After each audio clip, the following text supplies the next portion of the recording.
Good morning, everyone, and welcome to the 2021 OST Conference, Refocus, Reignite, Reimagine. My name is Jamie Peel, and I'm a department coordinator at the Juvenile Welfare Board. I'm here right now during this pre-event to walk you through Socio, the new hybrid event app that we're using for today's conference. We are so excited to use this new app. It is very new, but it's very interactive. And I see some people have already been interacting so far, which is awesome. I'm going to go ahead and walk you through some of the points that you need to know. Welcome again. So happy to have you here. If you're having an issue with food, you can contact Millicent Battle from the Juvenile Welfare Board. Her email is listed here.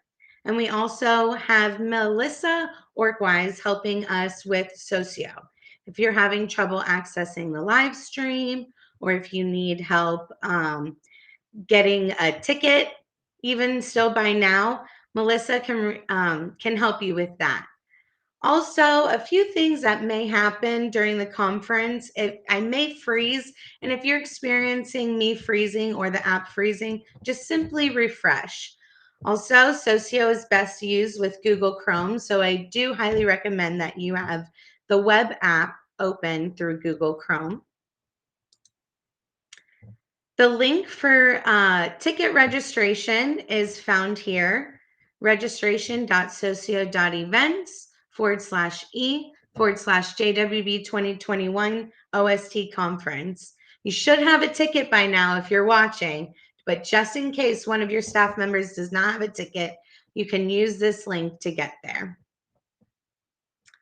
I hope you're following along and you're having fun so far. You can download Socio on your mobile device by opening the Apple Store or your Google Play.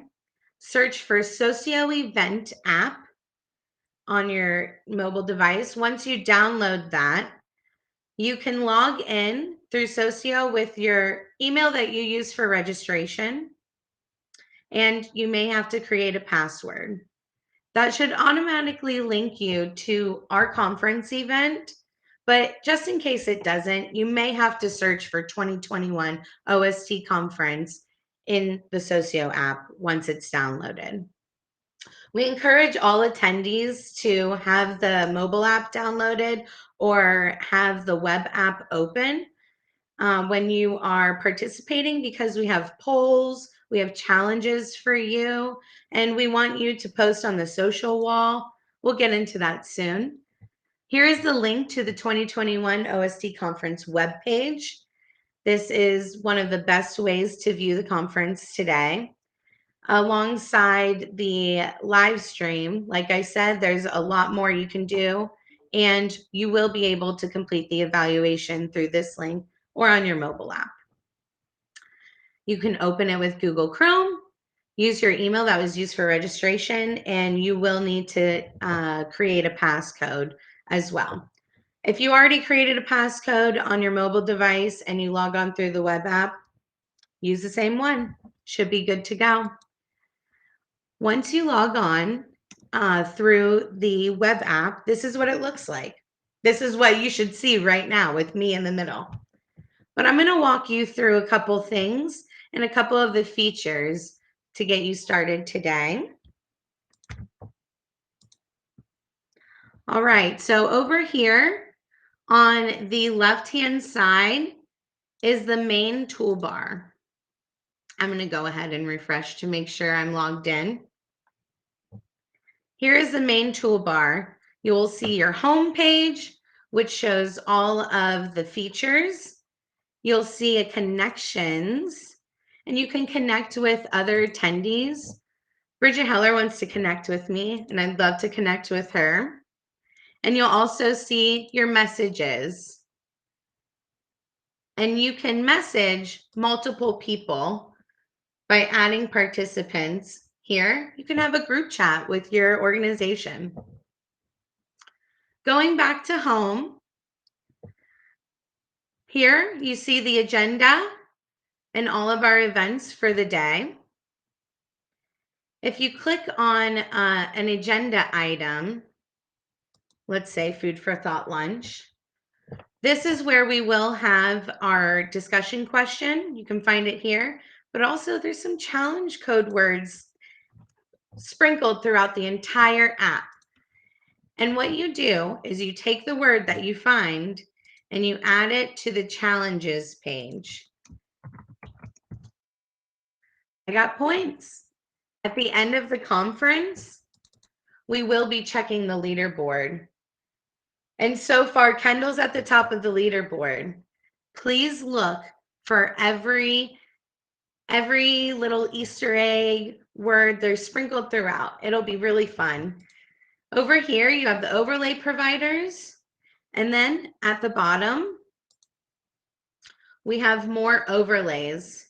When you visit this page, there's an attachment where you can view all of the overlays and all of the information to get in contact with overlays for your program. Going back to home, we have featured speakers. We encourage all attendees to visit the speakers and their bios and see what they're about. Again, there could be code words in here. You never know. And here we have the social wall. As you can see, some people are already posting on the social wall, which is really exciting. Ray, you're looking exquisite. I love this. This is so cool. I can't believe that I'm on that screen right now. This is really great that we've been able to do this hybrid event. And I'm so excited that you all are participating. I'm going to go ahead and like that. Hey, Sarah. I see you. All right. If you're listening to my pre-event live stream right now, your code word is Friday. The code word is Friday. And if you posted on the social wall, your code word is social. All right. Over here, you can see the live stream. It is in red. Can't miss it. I'm not going to click on it now because it'll take us into a time warp and there might be some feedback. But in the live stream, you should be able to use the chat feature and the poll feature. There is a poll right now up, and I hope you have your coffee already from Panera and you are pumped to join us today. In the center toolbar, we also have announcements. Here you can find the ticket registration, where you can get your ticket for registration. And the evaluation will also be found in here. Again, this is our challenge board. Let's see if it's, nope, Kendall's still at the top. I was wondering if there was any changes so far. During lunch, we will have a food for thought discussion, which was in the agenda. All site hosts, after your discussion, you will report back on the food for thought wall. Some people have reported some ideas so far, which is wonderful. I really love this. But after the discussion that you have with your organization or just with yourself, and you're thinking about how you can build resilience in family and children, you can add it here to the food for thought wall. But this is really meant for our lunch discussion. And then you can connect with attendees here. I would love to connect with Betty, James, and Jay. Here you can network with everyone from all of our programs that are here with us today and message them. We have some polls in the polling feature. I hope you've uploaded your profile picture, but if you haven't, I'm going to show you real quick. If you're in the web app, over here in the bottom left-hand corner, if you click on the arrow next to the circle and me, here you'll see your profile. On the top right corner, if you hit edit, you can edit and upload your photo. This is the same if you're on your app on your mobile device, because there will be a setting where you can go to upload your photo under your settings or me. You can follow us, Juvenile Welfare Board, right here. In the documents feature, we do have overlay providers for you to keep and use for the future, but we also have ACEs questionnaires for adults in English and Spanish. April Lott, one of our presenters today, will be going over ACEs. We have these documents in here for each attendee to open if they're curious about the ACEs questionnaire. This is something that we are not taking any information on. If you answer the questionnaire, please keep a mental note. We won't see anything that you answer, but it is here if you choose to take the questionnaire. And same for the resiliency questionnaire. April will get into that later on. Also, if you click on the app guide, which is right here at the bottom, it'll take you to the App Help Center, where you can ask any questions about Socio if you're having some issues with the app. They're really good about getting back to you, and they have a lot of it holds a lot of information, a lot of articles that are very easy to read, quick to read if you need help. I hope you guys are enjoying your morning so far. It has been wonderful being here with you today and planning this conference with you all. We've had such a great turnout. I hope you are downloading your app and you are getting on the web page and exploring and writing on the social wall. It has been wonderful planning with you, and I hope to see you soon. Beth Houghton, our CEO of Juvenile Welfare Board, will be starting at 10 a.m. promptly, and we'll see you then. All right. Again, if you're listening, your code word is Friday.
Good morning, everyone, and welcome to our second Out of School Time conference, Refocus, Reignite, and Reimagine.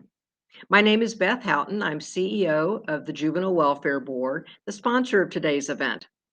Our first conference was held in 2019 in Ruth Eckerd Hall when we were able to safely gather in person. Seems like a long time ago, doesn't it? Well, we took a break in 2020 for obvious reasons, but we're back. And while we can't all be in the same room, we are very excited about the energy in this conference with so many of you at watch sites and watch parties. And we all feel your energy through the screen. So I can't see you, but I hear that we have 60 sites and 500 youth professionals attending today, which is just amazing. We know you are the front line, the bridge to our county's youth, and we appreciate all you do every day to inspire, motivate, and teach our children. And I hope that all of you enjoy your out of school time or OST swag bags, just a small token of our appreciation to you for the work that you do every day. Well, today you're going to have the opportunity to hear some amazing inspirational speakers, share ideas, and experience the tremendous appreciation we have for the important work that you do. We have a robust agenda planned and a short time together, so let's get it kicked off. It's my pleasure to introduce our first speaker, a dynamic young man and St. Petersburg native, Jervonte Edmonds. Jervonte is an entrepreneur, author, philanthropist, influencer, and maybe future politician. And he's an amazing advocate for youth. So please join me in welcoming to our virtual stage, Jervonte Edmonds, founder and CEO of Suits for Seniors. Thank you, Beth. I am very honored and fortunate to be here with you all. For me, this is a very special presentation. I have had the opportunity to speak amongst many crowds and organizations, but for me, this is important because we're talking to our youth specialists. And we're talking about the impact we have on our youth. So why this is unique for me even more, as Beth said, I'm a native of St. Pete. I was born in St. Petersburg, Florida. I lived there for about 2-3 years, and my family is still there as well. After living in St. Petersburg, Florida, I was fortunate enough to move with my mom. I come from a single parent home, me and my older brother, but I moved from St. Petersburg, Florida to Titusville, Florida, where we were raised. I was fortunate enough to go to FAU and get my degree in political science, become a realtor, start my nonprofit Suits for Seniors. And Suits for Seniors, we offer an 8-week mentoring course at about 22 different high schools across the state of Florida. We teach our kids leadership, financial literacy, how to go to college and go into careers, and how to be just successful. And at the end of the program, we give them all brand new tailored suits. We have a 100% high school graduation rate and a 95% college rate. And we have worked with about 1,500 students. I also pride myself on being an author for 2 children's books, To the Moon and Back, and The Adventures of the Rich and Famous. When I found out third grade reading scores were so low, I wanted to do something to empower children to be motivated to read. So with all that being said, the title of this presentation is called Make No Little Plan. And I hope that you all can take at least one tip, one thing away from this presentation and implement it. We have almost 100, a little bit more than 100 days left until we hit the new year. So it's nice to start new routines now and get that tradition and culture going. So when we enter into the new year, we have a whole fresh new start and a whole fresh new environment. So I have a PowerPoint, and look at that. It's perfect. I got to commend Jamie. She logistics and all this amazing work. So thank you. She was one of my college classmates. So it's very admirable to see the growth of a friend and see how much impact she's making. So thank you, Jamie. We can go to the next slide. So the point of this whole presentation is that making a big plan definitely trickles down to your leadership, to your kids, and directly to your outcomes. And what I want to talk to you is about the baseline of what employee motivation is, who is responsible for it, and why it's important. And again, we're going to talk about different skills and different tasks you can do to create this environment, to create a leadership environment in your culture and company. So let's create the baseline. What is employee motivation? It's very simple. It's the driving force that helps employees want to accomplish their goal, whether it's the pay they're getting, the impact they're making, or the flexibility of their job. That is directly tied to the employee motivation and what makes them want to fulfill the mission. Who's responsible for the employee motivation? So we say managers and team leaders, but I'll tell you it is everyone. Okay, so for this particular PowerPoint and this forum, everyone in this company, in your company, is the boss, the CEO, the leader of the corporation. And a lot of times we identify leaders through titles, but in reality, every single person that is coming into the door is a leader and they make an impact. I could tell you a lot of the reasons I've been able to achieve certain things in today's time, because as I grew up, there were always people there to plant seeds. I didn't necessarily grow up in the environment that watered those seeds, but it was the people who constantly planted those seeds that helped motivated me. So everyone's in charge of motivating the team, motivating staff, and motivating students. Why is this important? Well, the real reason is no one wants to go to a job they hate, but alternatively, it's because we all are trying to fulfill the mission and goals of the company workplace that we serve. And in the corporations you all work in, such as the Boys and Girls Club, PAL, you all have very special missions that you have to accomplish. So every day is important that you come to work motivated, intentionally, with a big plan, knowing that you can change one young person's life by being in there. And again, I'm a PAL kid, a YMCA kid, a art club kid. So all those organizations make a huge impact. Okay, we can go to the next slide. Before we go to the next slide, I'm sorry, Jamie. If you go back 1 second, I just want everyone to have a sense of comfort to understand that there's a little chart on the bottom. And what's most important about that chart, it says 45% of employees do not feel engaged. So that's pre-COVID, a nationwide survey that says 45%. So it's saying basically half of the workforce comes into work every single day not feeling engaged, not feeling like they want to be there today. So we're going to just talk about how do we keep employees engaged, teams engaged, and wanting to make that big plan, that big impact. Now we can go to the next PowerPoint. So now that we have a baseline about what employee motivation is, who's responsible for it, and why it's important, we're going to talk about a little bit of the role of each person in the organization as a leader. And again, for this PowerPoint, this presentation, everybody in the corporation is the boss, the CEO, the leader, and they have to understand that everything they do makes a tremendous impact. Coretta Scott King once said, "The greatest of a community is mostly accurately measured by the compassionate actions of its members." So you can directly measure kids and how they act by the compassion they've been given by their leaders, their family, and their core. So growing up, I've always said yes sir, no sir, whatever the case may be. And that was just because people have always instilled that with me, that compassion, that respectability, and it all trickles down. So just understand that every person has a role to play and the little things they do to make an impact. The warm hello you give to your student, your staff when they walk in is tremendously important. As a leader, you also have to be very aware, right? Awareness as a leader, team member, CEO, boss is one of the most important things. One thing as I continue to learn, we all do not come from the same background. We all do not have the same experiences. We all have a different story, and each story is important and it's worthwhile to get to know everyone's story and how they came to where they are. So as a leader, it's very incumbent upon you to know your social needs of your staff, your team, right? Do they feel like they belong? Do they feel like they're accepted? Or do they feel like they're outcasts when they come to work, or the work is cliquish, right? And we all have our different cliques at work and society, but it's very important that the staff feels like it's a family comfort environment. So you really sometimes as a leader have to ask an open-end question to your teammates, your staff, to make sure everyone is feeling appreciated and they feel like they matter.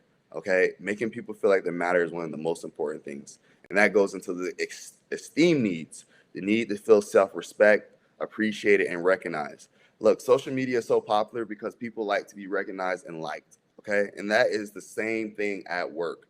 I hope some of you people are shaking your head with me. I don't know, I can't see anybody, but everyone wants to be liked, right? And you have to give that same type of approach when you're at work as well. I love to love on my staff. I have a staff about 8 to 10 in the 2 different companies, but I love to love on my staff. You can never show too much appreciation for your teammate and your staff. Self-actualization needs, the desire to maximize one's own potential. Everybody's, well, not everyone, most people are really seeking the desire for fulfillment, for that direct impact on a child's life. So fulfillment is great by understanding people's strengths and weaknesses.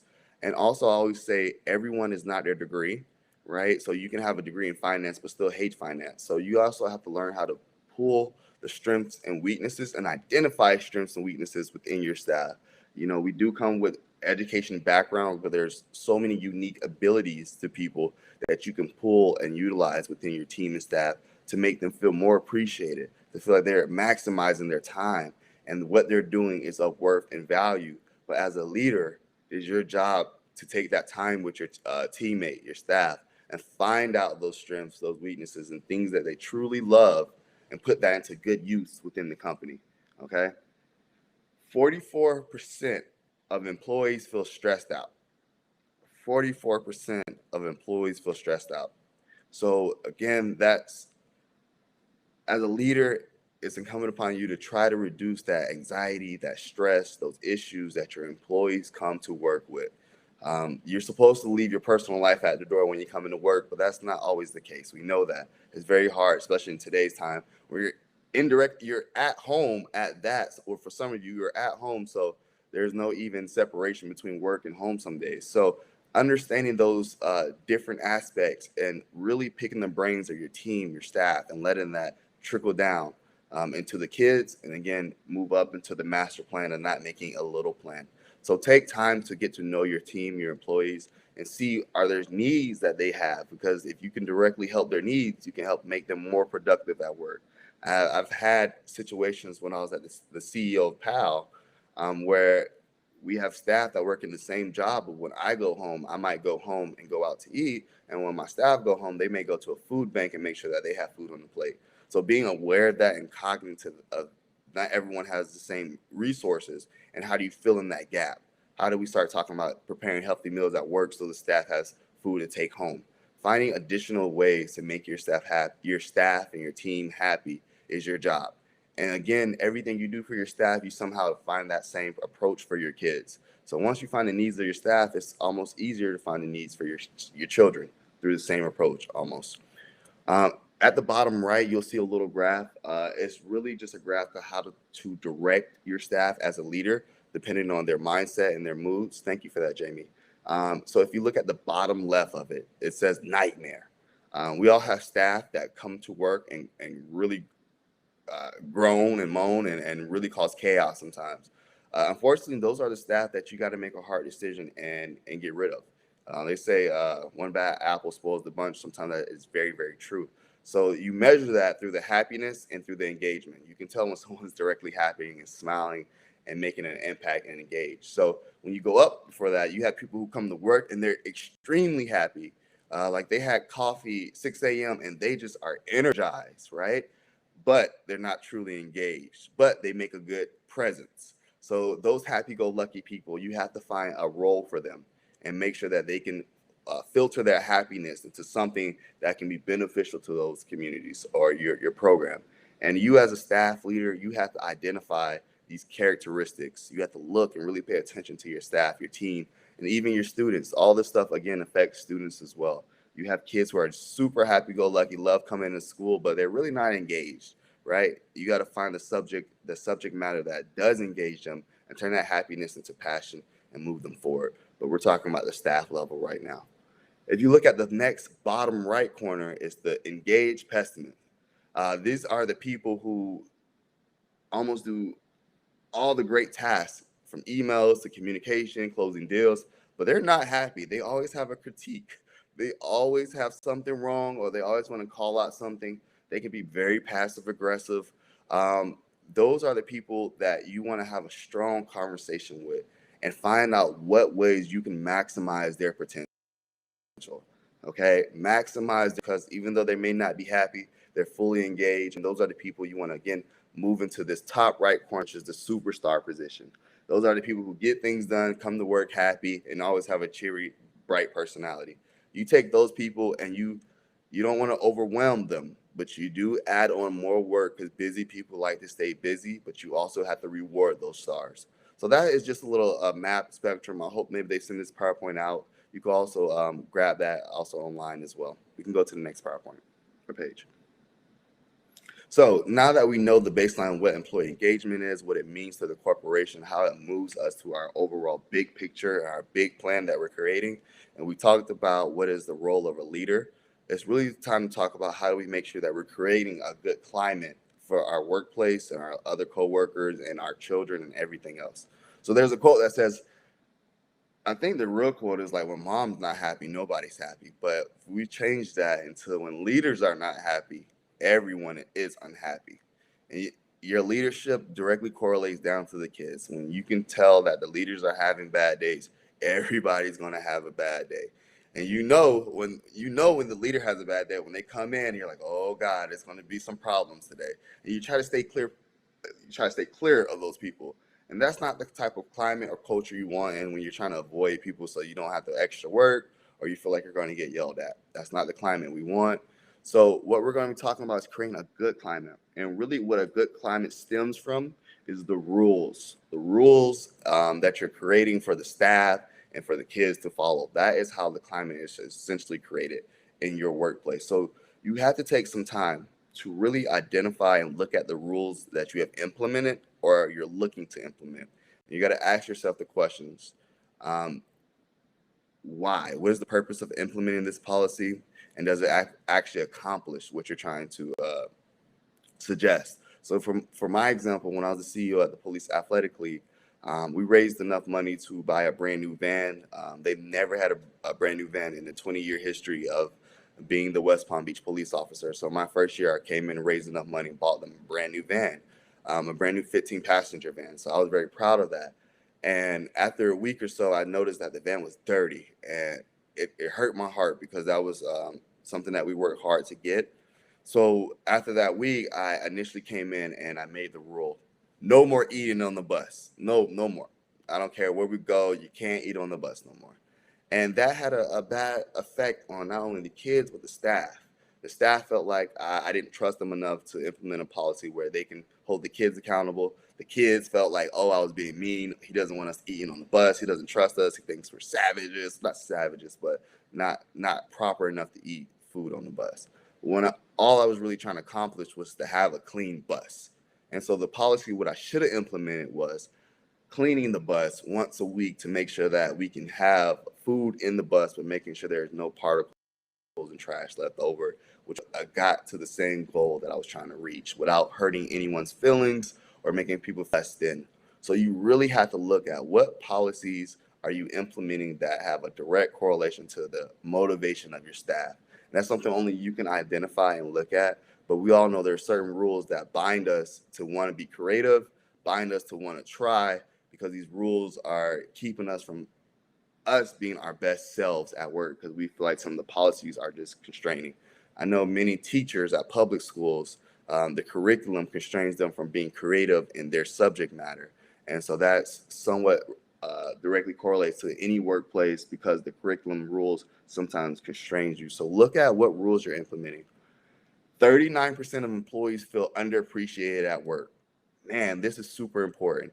You gotta understand, when you come to work, you want to feel like what you've done matter, whether it's the email you've sent or the work you've done after school with the child for 2.5 hours or with the parent.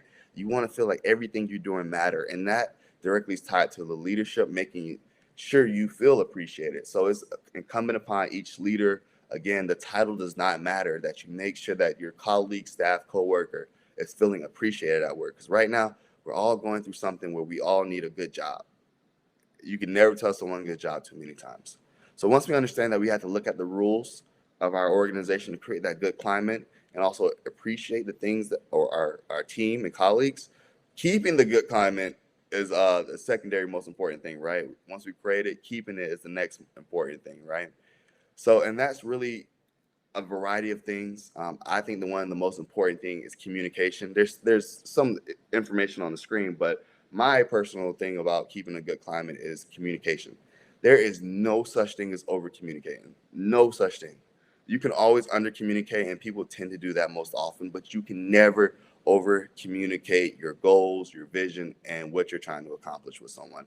And that is communicating about the rules you've created, about the mindset and with the place of where your team and employees are, finding out your team's strength and weaknesses. That is how you create and sustain a good climate. Doing things that align with your team and staff's passion will keep your company moving forward, keep your company being more productive. But it really takes some time to dig deep and find these questions out and learn each staff member. Some people may have a staff of 100, some people may have a staff of 10. There's ways to ask people through surveys, but it's always most important to get to know your staff one-on-one. 87% of employees want their employees to have a balance between their personal lives and their work lives. So for me, when I was working at PAL, again, I love to use that example, but my staff had 4 daughters. So we had an understanding that at 3 o'clock, she had to go pick up her daughters from school, even though she got off at 5 o'clock. Being flexible, being understanding, being empathetic is key to building a great climate for your company to build. I wish we had more, not necessarily daycares, but early childhood help for our staff with kids. But we have to also just be able to balance some of the issues that are at home and then at work. And again, that's what makes a healthy climate. We can go to the next slide. Thank you, Jamie. So raise the praise. You can never praise on your team too much. It's power in praise, and it's not about what you say. It's truly about how you say it. You can say things 10 different times in a different way, but that tone of voice truly matters. And people also have their own way of perceiving things. So you always got to make sure that over communicating is good, that you making sure that you're praising people and you're communicating them in a way that they understand exactly what you're trying to get across. So what I put on the screen are just simple tasks. These are things that I've learned from the Dale Carnegie leadership course. This is more so not, this is for like an overall thing of what you should be doing as a leader, how you should treat people, how you should talk to people. Very basic things like smiling. Again, it's very powerful to smile at your staff, your team, and those students as they walk through the door. It releases these endorphins that help people get motivated and things of that nature. But smiling. One thing that's very important to me is to never condemn, complain, and criticize. I wish I can get you guys to raise your hand if you ever heard a team member or a leader complain, criticize, or condemn someone, right? Do your best to not do that to your teammates, because you don't understand there's a very fine line between suggestions of improvement and damaging a person's psyche. So do your best to not condemn, complain, but give people the opportunity to explain themselves, to hear them out, and find a solution that you both can come to agreement on that leads to that big vision and big picture. Remember names. That may not sound like a very big deal, but remembering your team names, your team's family members, children's names, remembering your staff, their parents' names is very important. Having or remembering someone's name goes a long way. Calling a parent out and knowing their name is going to get their attention more than you not knowing their name. I can tell you that. Employees who feel heard are 4.6 times more likely to perform their best. Listen. We always talk to respond to people. We always listen to people to respond, but we have to be able to listen. And that's to your team, your staff, your students, the parents. Listening is very key. I was challenged by one of my mentors, who is the state senator, to sit in a meeting and not speak the entire meeting until the end of the meeting. For me, at times that can be very hard. I can be somewhat opinionated. So just taking a step back and listening, you get so much in return. That's why we were made with 2 ears and 1 mouth. So things that actually motivate your team, your staff. I look through a variety of statistics and research, and what really motivates your team and staff to raise the praise is pure motivation, right? Knowing that your colleague and staff has the same motivation as you to achieve that goal, that makes you just as much motivated to achieve. Now, again, this is not for everybody. For some people, it's just the pay. Some people just want that pay, and I can fully understand that. But other things that motivate staff is the desire to do a good job. Some people are really just proud of the work they want to accomplish, and you got to understand that you want to give people tasks to help them continue that goal of accomplishing things and making themselves proud. Encouragement, appreciating, loving on people, giving people praise. Those are very much so motivating factor. You don't know how much a great job, an appearance in a newsletter, a post on social media goes for their appreciation of your team, your staff, your parents, your children. So continue to just shower your team with praise. We can go to the next slide. So the last slide. From vision to reality. So we talked about a lot of different things, the basics, the role of leadership, and how to raise the praise and give love to your team and staff. The last thing I want to talk about is really making that vision to reality, right? Make no little plan. Make no little plan. That term itself comes from a gentleman named Daniel Burham, who was a city urban planner in Chicago. He made that statement because when he thought about the vision of Chicago, I can't say much about how it is today, but he wanted to make it just this beautiful city where it can be a tourist attraction and create so much growth for the country. So he made no little plan when he thought about creating the lots and blocks and everything that goes into building a city. So I want you guys to make sure that some of you guys have permanent mission statements and visions, but really looking at that and seeing how you can make your own personal vision statement for your staff and your team so it's big enough that it propels them to be motivated, right? The beliefs serve as the basis of your vision, right? So the belief that we can service X amount of kids and make sure that they go off to college. We can service X amount of kids and make sure that they do not get impacted by the criminal justice system. That we do serve kids from low income, impoverished communities, but we can end the cycle of poverty by motivating these kids and suggesting a plan that can help get them to that phase. So when we're thinking about our vision, make sure it's big enough that it sounds crazy, but something that can motivate your staff to get. So one thing is they say fewer than half the employees even know the mission statement of each corporation that they work at. So that's a very important thing, to make sure that your staff is aligned to the mission statement and values that you have as a leader. You don't want people just moving in any direction. You want people all on the same roadmap, all on the same page, and that directly stems from the vision that you're making. I truly believe that we can get kids out of poverty. I truly believe that we can increase the third grade reading levels. And I do that through every single action I take every single day. So again, that plan you have directly correlates to the day-to-day actions that you make. So just next steps, because we did a lot of talking, what can be done next? Again, looking at your strategic plan, looking at the goals that you have in place currently, and looking at doing things for your students and your staff that brings exposure. Exposure is one of the most important things you can do for anybody, is open them up to a whole new world. For me, when I was living in Titusville, I played basketball, and I had a chance to play basketball in Boynton Beach, in the current county that I live in now, Palm Beach County. And when I saw Boynton Beach, it changed my life, really. It was an eye-opener to what success looked like, what wealth looked like. And those same aspects matter when you do college visits. Some kids have no family or friends that experience college. A simple thing as an exposure to college opens up the minds of kids and the possibilities and the motivation to get there. Parent groups are amazing things to have. Getting parents together and getting their feedback is truly valuable. To get the buy-in of the parents is amazing. First generation clubs, motivating kids to understand that they all come from similar situations and to move them along. And all the while you're doing these things, you are yourself going to be motivated by the impact you're making. You yourself are going to learn new things that are going to help expand the vision. So these are just some tips of things to do when you are looking to move forward next. So when you're saying, all right, I went to this conference, what's next? Right? Take some of these things, think about improving parent groups, think about field trips, thinking about exposure that you can give to your staff, your team. And last but not least, just remember that the title does not correlate to the impact. It's you putting in the effort that correlates to the impact.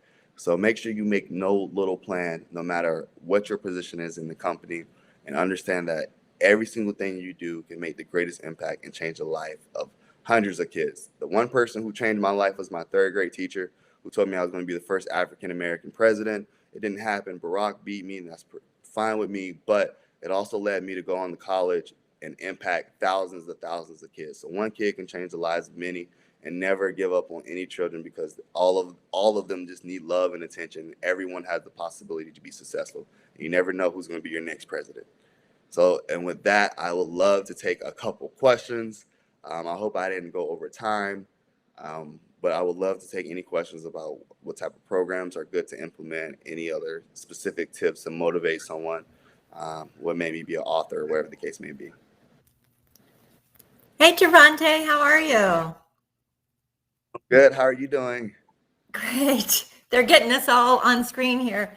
I love it. I love your energy. Okay. I love healthy, happy staff equal healthy, happy kids. I love raise the praise. You're getting all kinds of affirmations in the chat. I love what Norquita said. She said, today, tell your kids that today is a great day for a great day. I mean, love it. So Ooh, we're hearing... Love it. Make no little plan. Love it all. Listen, we have some questions. How did you get into this work? Right, great question.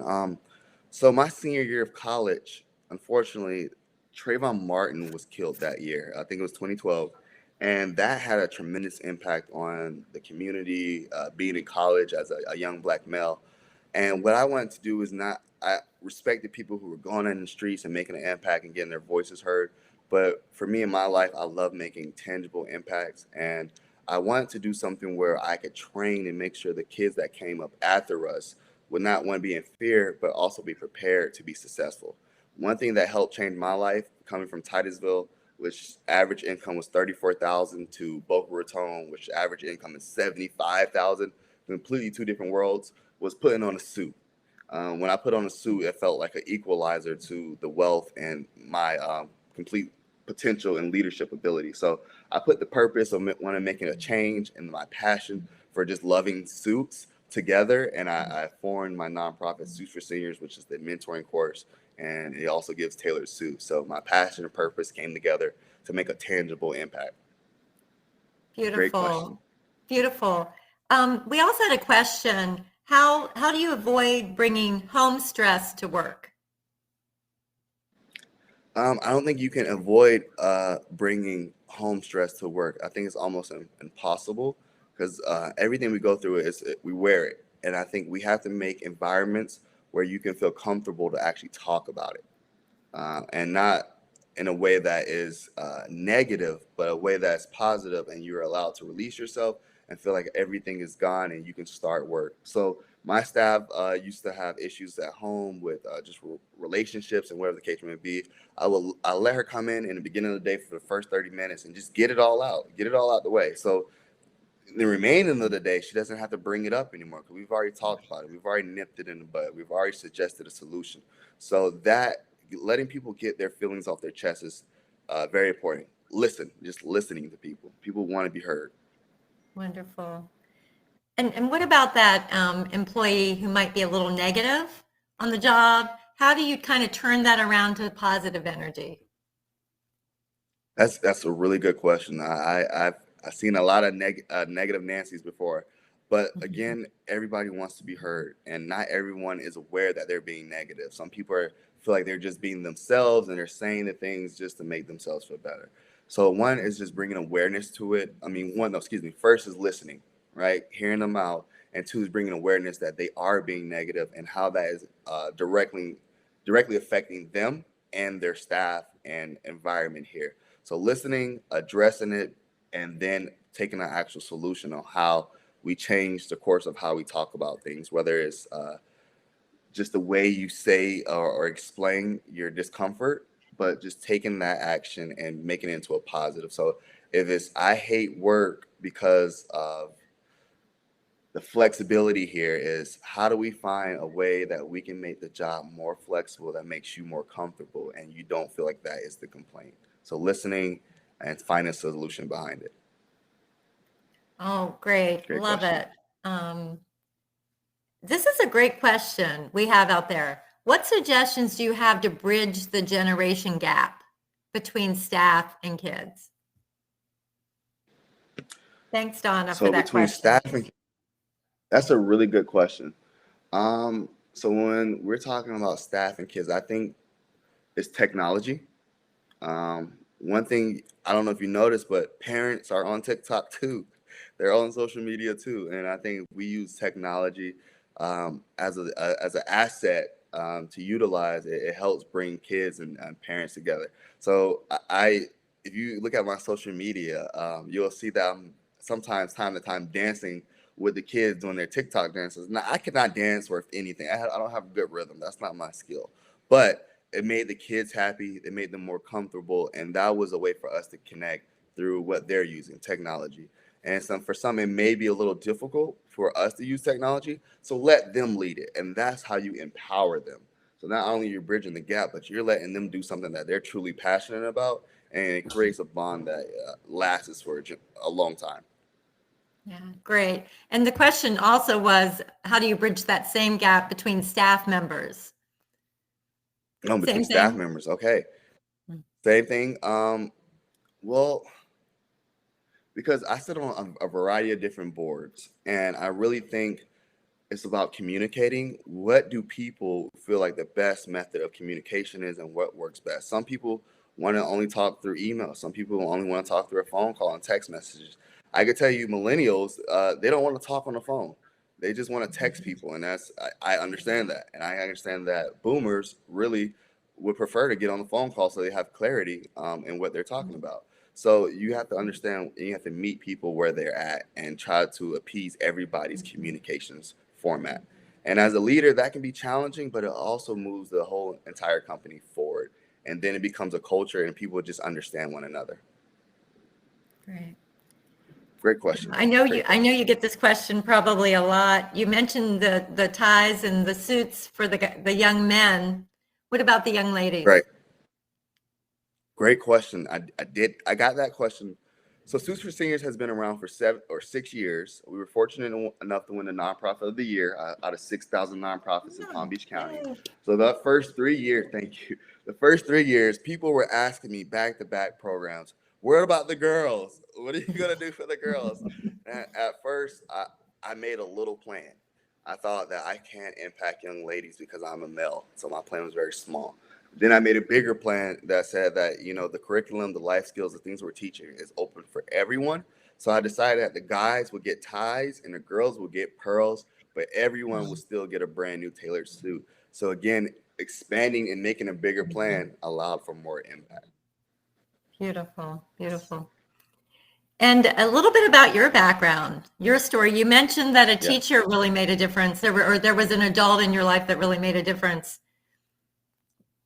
Right. Can you share a little? Biggest impact, thank you. And the biggest impact I would have to say is my mom, though. There has been mentors and role models and people that have played a huge impact in my life. But my mom is truly the foundation of who I am today, of leadership. A life of service is a life that counts. And before I started the presentation, someone emailed me named Cody Ball. I don't know if he's on here. I don't know if he's still listening. But he's a part of our club. And I went and ran and I grabbed this shirt and I said our club because it's my mom's shirt. And I mean, this shirt's been around for maybe like 25 years. I mean, it's crazy. So it really touched my heart.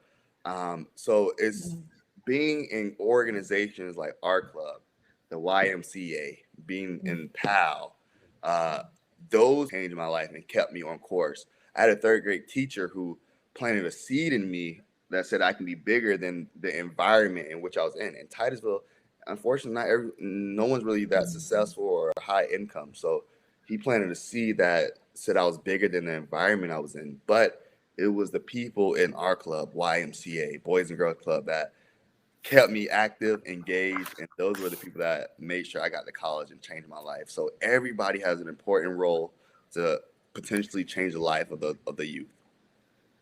Yeah, and Andy's asking some great questions. Who do you personally look to for inspiration or mentorship now in your life? So I try to have a mentor in all different aspects of life. So financially, I try to have like a financial wealth advisor. For spiritually, I try to have a great pastor. For politics, I try to have the state senator feed into me. For relationship, I have like this relationship guru. So for every single facet of life, I try to get an expert in that field. Who inspires me constantly is my mom still to this day. Because when I think about today, it's like I don't know how you raise two bad kids by yourself. I just don't know how that was even possible. And then to be the president, or not president, but the CEO of PAL, Police Athletic League, and she took on more bad kids.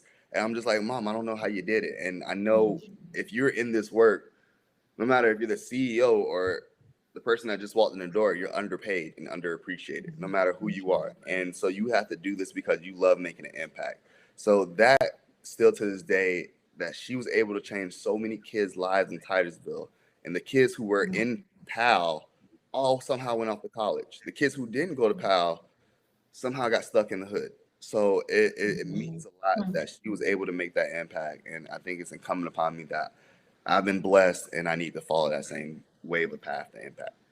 Great question. Wow, that's great. It's amazing because your code word, your challenge word is dream. Yes. So obviously that's so appropriate. Yes. And Andy also wants to know, how do you keep your team motivated when there's obstacles or challenges? I mean, there's nothing greater than the challenge of COVID last year, opening, closing, stressors, anxiety, illness, loss. How do you keep motivating your team? Well, I try to recognize that we are going through a hard time, that people have lost loved ones, that things have changed dramatically and nothing is normal or the same. And I think recognizing that, having those open-ended conversations, it makes people feel a lot more comfortable. Some people think they're going crazy, but they don't realize that everyone is going crazy. And it makes people feel comfortable when they realize that it's not just them having anxiety every day because they don't know what's next in their lives. So having that power circle, that environment that you can feel comfortable and talk about those things is one of the most healing things when people are comfortable to share, right? And at the end of the day, whether we're in COVID, whether we're not in COVID, the driving factor is the vision. No matter what, if you have a strong vision, for my staff, for Suits for Seniors, our vision is to take over nationwide with our curriculum being in person and virtual. So when we have slow days and we don't feel like working, we ask ourselves, is this the effort? Is this what's going to get us to a national scale? Is this what's going to get us to a pay raise, right? So having that vision is always the motivating factor, but the vision has to also have the buy-in of everyone else. My staff put their statements and thoughts and 2 cents into our vision, saying that, hey, yes, we want to be nationwide, but we're going to conquer the state first. And hey, if that's what you all see as a vision, let's start there as well. So listening, understanding, giving people time to vent, and having a vision big enough that people want to make that impact is always important. Great. Thank Yeah, you. and we had another question kind of along the same lines, but motivating kids. What are some real life practical ways, suggestions, or advice you can get to really motivate or inspire a young person who is just doesn't see that purpose in their life? Right. So I can tell you some things that's motivated me and some things that I've done to try to motivate kids.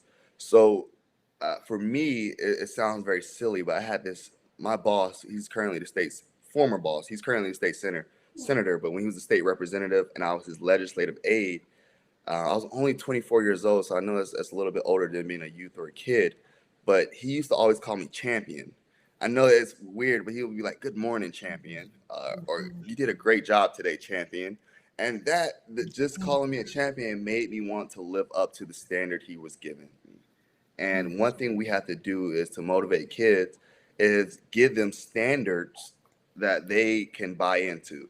So sometimes when I go to read to third graders, I always say to them, they don't know this, but I was like, hey, is this the smartest class in the room and in the school? This has to be the smartest class in the school. I just feel that you kids are just so smart. You guys always have an answer for things. So now they're already magically like, okay, he thinks I'm smart. I got to live up to it. So, but you'll have the kid that says, you know, I always preach readers are leaders. Readers are leaders. And there will be a kid that say, well, I don't like reading. Well, it's like you don't have to like and love to read it, but when you do, you improve. So finding ways around their combative statements is always something you have to be ready for. So I always try to prepare for a debate, not a debate, but something that they're going to say in response to them not wanting to achieve that bigger vision.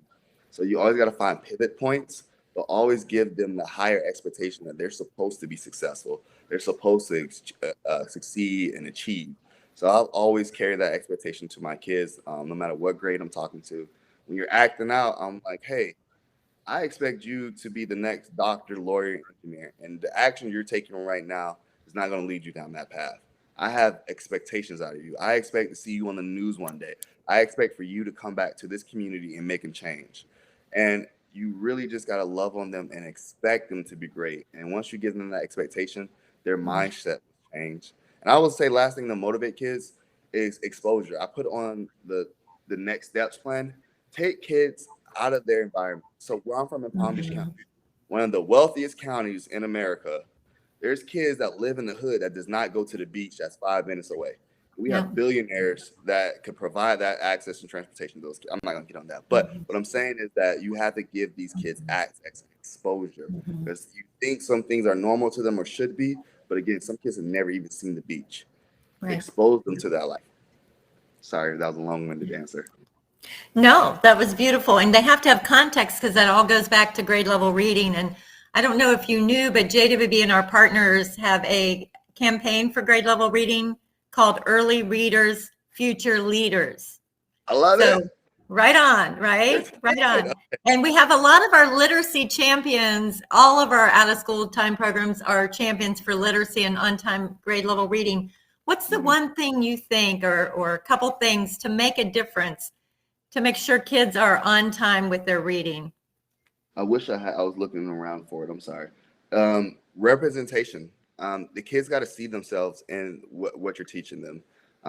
As a young Black man, I never saw a book that had young Black kids in it playing around. Now we've done our job with diversifying books, but you have to, you have to have the kids see themselves in the things that you're portraying to them, because it motivates them that. And just to be honest, in somewhat of our culture and our climate, reading is not cool. Reading is somewhat frowned upon, or being smart somewhat is stigmatized in some cultures. So giving them that comfort that says, one, you can see yourself in the project you're doing, and two, you're supposed to do these things, that this is the natural standard for you, it moves the kids along. For me also, though, I'll be honest, what my secret is, the cheat code is, I throw ice cream parties at the end of the year. So you read at a certain level, I'll give you. That's beautiful. Beautiful. That's but I love it. We're going to have to make sure we get plenty of your books. I know that our folks do an amazing job having diverse books, but would love to add yours to the collection and get those books in the hands of kids. Kids can never have enough books. That's for sure. 100%. So, well, you're a rock star, Tay. Thank you. I appreciate this. So now do I have the privilege? Absolutely. It's all yours. Okay. All right. Well, first and foremost, thank you so much for your amazing questions. I hope that my information is displayed somewhere that you all can follow up with me anytime. Again, I'm a St. Petersburg native, so I would be honored to speak with anybody. Jamie, thank you so much for having me. Bad much as the leader and CEO for having me. I truly appreciate it. JWC, I love what you're doing. I understand that every single thing you do matters. It makes an impact. So I hope you all enjoyed it. But now we have a more dynamic speaker coming up. When I heard her presentation, I just wanted to listen in and take so many notes. So I am excited to hear her full presentation today. So make sure you're ready for this. Make sure you have a pencil and paper, because you're going to want to take notes. Next up, we have Miss April Lott, the Director and CEO of Directions for Living. Good morning. Thank you so much for that introduction. We're going to jump right in. We have a lot to cover today, and we have a kind of a short amount of time to get it done. I hope that that we'll also have time for question and answers at the end. So we're going to be talking about ACEs today, and building resilience, because I think we've spent quite a bit of time talking about ACEs without spending a whole lot of time, really talking about, so what do we do with that information? All right, so my slide is not advancing. Let's see here. Jamie, can you help? There we go.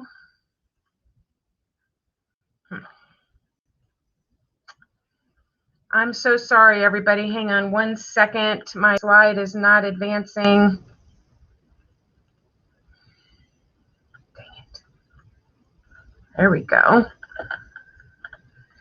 Okay, well, it's not advancing. If Jamie can tell me, that would be wonderful. If not, I'm just going to move forward. I'm sorry if you can't see the slide. So really, I developed this presentation for all of you. And so who is all of you? Really, it's for all of our teachers, our after-school teachers, our before-school teachers, our youth leaders, our pastors, our ministers, all the people, all of you who are working with children. We really want to understand not just ACEs, but we also want to understand building resiliency and what that actually means in the life of our children. My disclaimer for today is that this lift is very, very heavy. We're going to talk about a lot of things today that actually need probably their own training. There's big topics that we're going to talk about. I probably won't say everything that would be helpful or that needs to be said. But I probably will say things that you've heard before. Maybe it'll be a reminder of things that you've heard before, in ways that we can get practical in how we deliver ACEs and how we build resilience in our children. We do all have a story to tell, and so I'll share a few of mine today, and I hope you'll use the chat feature and that you'll share some of yours as we as we go. So the overview, oh, looky there. So there we go. Thank you so much. Our overview for today is, first things first, what are ACEs? We're going to hear from Dr. Nadine Burke, who's going to explain ACEs really in a nutshell. It's about a 15-minute video. If you haven't seen it before, you will absolutely love it. If you have seen it before, you're still going to love it. Every time I see it, I am inspired to do better, to do more. Then we're going to go into, what does my ACE score mean about me? What is your ACE score? Did you have an opportunity to complete it? It was optional, of course, but how did it feel to complete your ACE score? And really, what does it mean around vicarious trauma, secondary traumatic stress, and burnout? Then we're going to move into trauma-informed care. And then finally, we're going to move into the antidote to ACEs, which of course is building resiliency.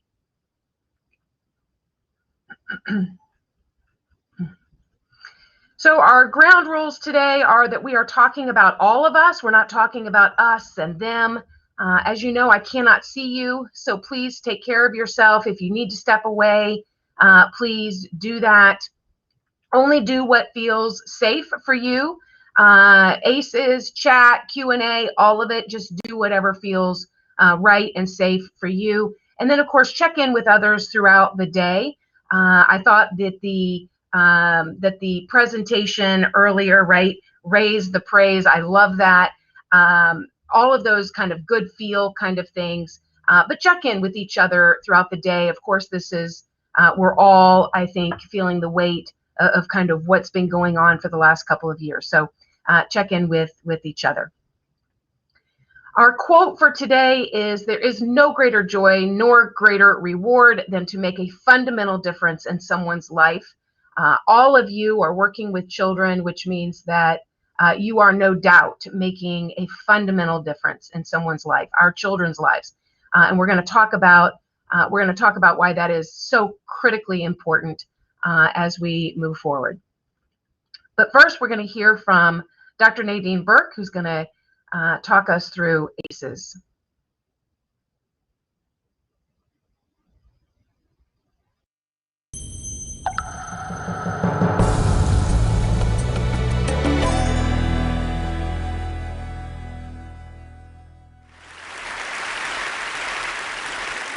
In the mid-90s, the CDC and Kaiser Permanente discovered an exposure that dramatically increased the risk for 7 out of 10 of the leading causes of death in the United States. In high doses, it affects brain development, the immune system, hormonal systems, and even the way our DNA is read and transcribed. Folks who are exposed in very high doses have triple the lifetime risk of heart disease and lung cancer, and a 20-year difference in life expectancy. And yet doctors today are not trained in routine screening or treatment. Now, the exposure I'm talking about is not a pesticide or a packaging chemical. It's childhood trauma. Okay, what kind of trauma am I talking about here? I'm not talking about failing a test or losing a basketball game. I am talking about threats that are so severe or pervasive that they literally get under our skin and change our physiology. Things like abuse or neglect, or growing up with a parent who struggles with mental illness or substance dependence. Now, for a long time, I viewed these things in the way I was trained to view them, either as a social problem, refer to social services, or as a mental health problem, refer to mental health services. And then something happened to make me rethink my entire approach. When I finished my residency, I wanted to go someplace where I felt really needed, someplace where I could make a difference. So I came to work for California Pacific Medical Center, one of the best private hospitals in Northern California, and together we opened a clinic in Bayview Hunters Point, one of the poorest, most underserved neighborhoods in San Francisco. Now, prior to that point, there had been only one pediatrician in all of Bayview to serve more than 10,000 children. So we hung a shingle, and we were able to provide top quality care regardless of ability to pay. It was so cool. We targeted the typical health disparities: access to care, immunization rates, asthma hospitalization rates, and we hit all of our numbers. We felt very proud of ourselves. But then I started noticing a disturbing trend. A lot of kids were being referred to me for ADHD, or attention deficit hyperactivity disorder.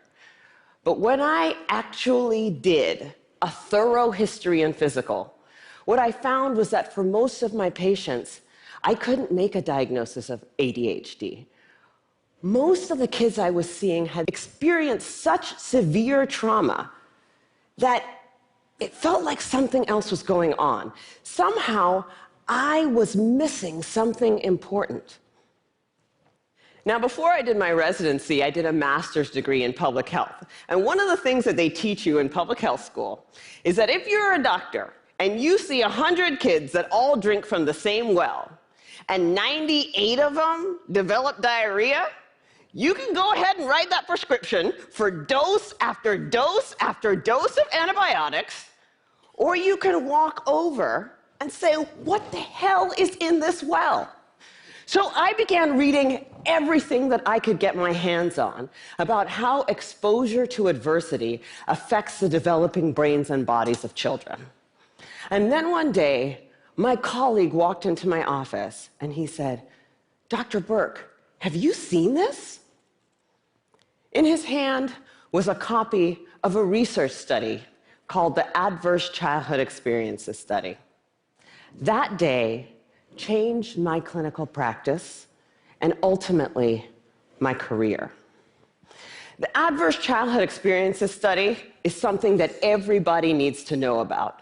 It was done by Dr. Vince Felitti at Kaiser and Dr. Bob Onda at the CDC, and together they asked 17,500 adults about their history of exposure to what they called adverse childhood experiences, or ACEs.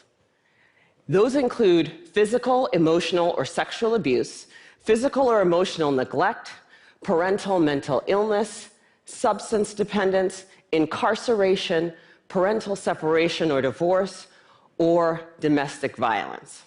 For every yes, you would get a point on your ACE score. And then what they did was they correlated these ACE scores against health outcomes. What they found was striking. Two things. Number one, ACEs are incredibly common. 67% of the population had at least one ACE, and 12.6%, 1 in 8, had 4 or more ACEs. The second thing that they found was that there was a dose-response relationship between ACEs and health outcomes. The higher your ACE score, the worse your health outcomes.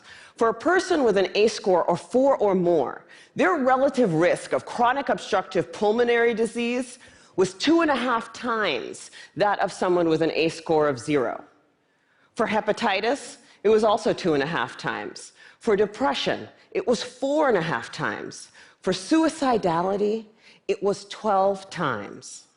A person with an ACE score of 7 or more had triple the lifetime risk of lung cancer and 3.5 times the risk of ischemic heart disease, the #1 killer in the United States of America.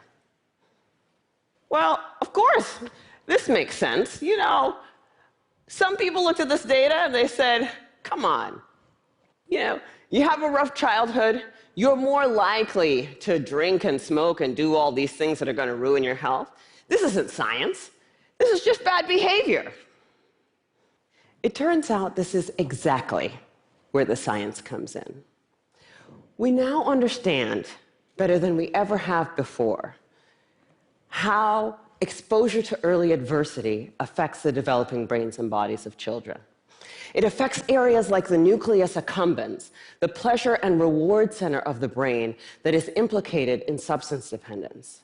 It inhibits the prefrontal cortex, which is necessary for impulse control and executive function, a critical area for learning. And on MRI scans, we see measurable differences in the amygdala, the brain's fear response center.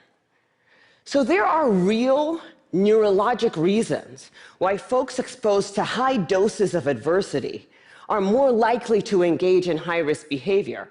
And that's important to know. But it turns out that even if you don't engage in any high-risk behavior, you're still more likely to develop heart disease or cancer. The reason for this has to do with the hypothalamic pituitary adrenal axis, the brain's and body's stress response system that governs our fight or flight response. How does it work? Well, imagine you're walking in the forest and you see a bear. Immediately, your hypothalamus sends a signal to your pituitary, which sends a signal to your adrenal gland that says, release stress hormones, adrenaline, cortisol. And so your heart starts to pound, your pupils dilate, your airways open up, and you are ready to either fight that bear or run from the bear. And that is wonderful if you're in a forest and there's a bear. But the problem is what happens when the bear comes home every night. And this system is activated over and over and over again. And it goes from being adaptive or life-saving to maladaptive or health-damaging. Children are especially sensitive to this repeated stress activation because their brains and bodies are just developing. High doses of adversity not only affect brain structure and function, they affect the developing immune system, developing hormonal systems, and even the way our DNA is read and transcribed. So for me, this information threw my old training out the window, because when we understand the mechanism of a disease, when we know not only which pathways are disrupted, but how, then as doctors, it is our job to use this science for prevention and treatment. That's what we do. So in San Francisco, we created the Center for Youth Wellness to prevent, screen, and heal the impacts of ACEs and toxic stress. We started simply with routine screening of every one of our kids at their regular physical, because I know that if my patient has an ACE score of 4, she's 2.5 times as likely to develop hepatitis or COPD. She's 4.5 times as likely to become depressed, and she's 12 times as likely to attempt to take her own life as my patient with 0 ACEs. I know that when she's in my exam room. For our patients who do screen positive, we have a multidisciplinary treatment team that works to reduce the dose of adversity and treat symptoms using best practices, including home visits, care coordination, mental health care, nutrition, holistic interventions, and yes, medication when necessary. But we also educate parents about the impact of ACEs and toxic stress the same way you would for covering electrical outlets or lead poisoning.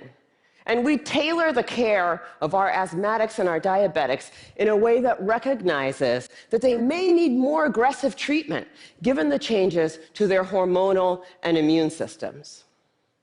So the other thing that happens when you understand this science is that you'll want to shout it from the rooftops, because this isn't just an issue for kids in Bayview.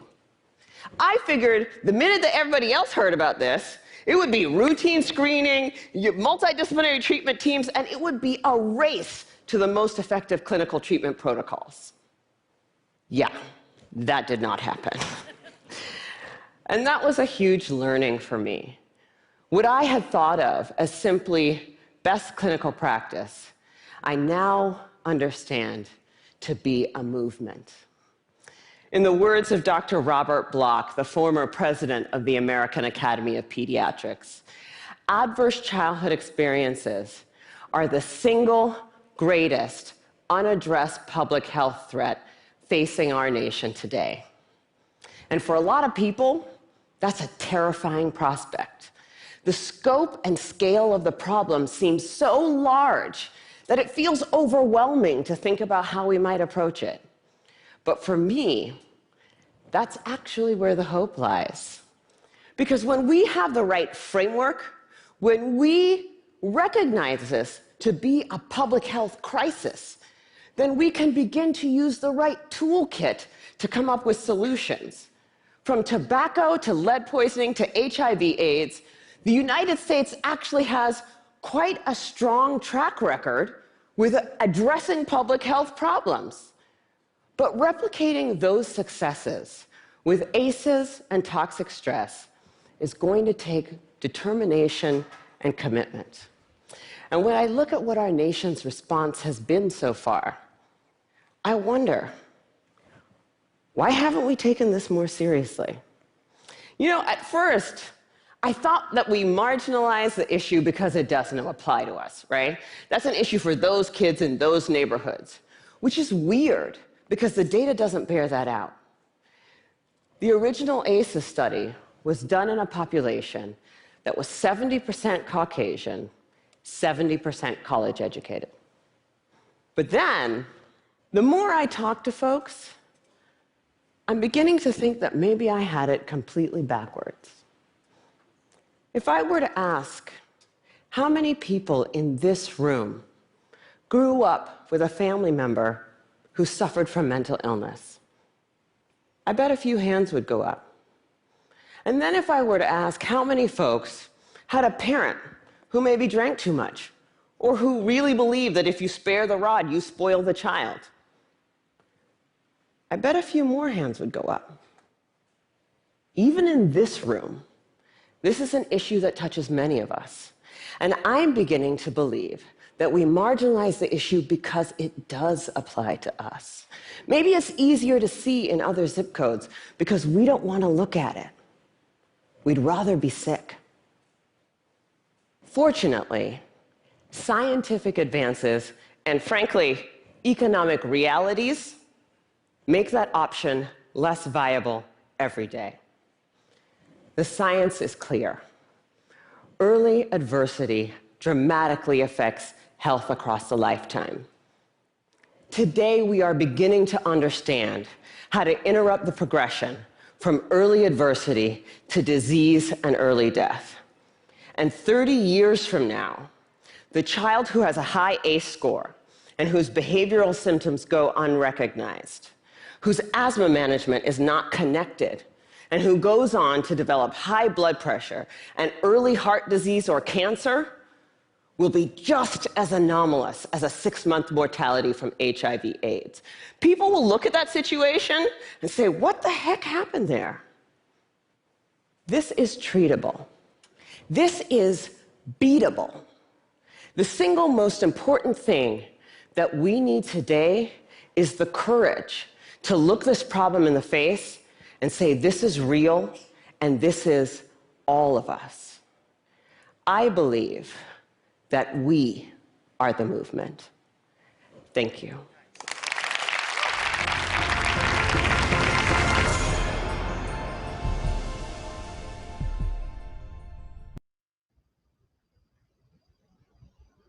I hope that you found Dr. Nadine Burke's TED Talks as inspiring and, quite frankly, as educational as I did when I first saw it. If this was your first time seeing that presentation, I hope that you'll go back and watch it again and again. It's available to you via YouTube, via TED Talks. It really is very impactful to watch it time and time again. You'll learn something new every time that you watch it. Some of the takeaways about adverse childhood experiences, or ACEs, is we now know that an ACE score directly correlates with a person's risk of chronic disease. The thing that we learned from the ACE study is the relationship really between things like COPD and cancer and heart disease.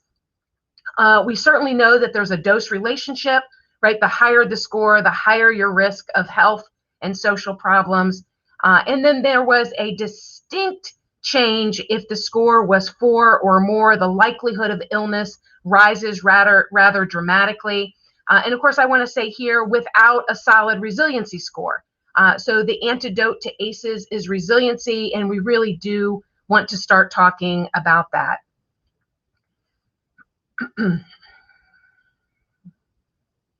So ACEs are incredibly common. 67%, as you heard, had at least one ACE. 12.5%, 1 in 8, had 4 or more ACEs.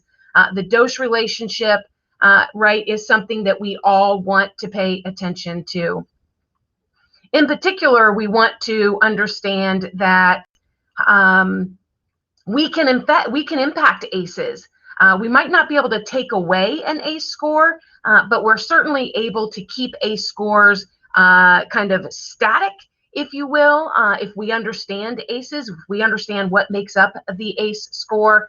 And then in addition, we can combat the ACEs through resiliency and by developing our resiliency skills in our children.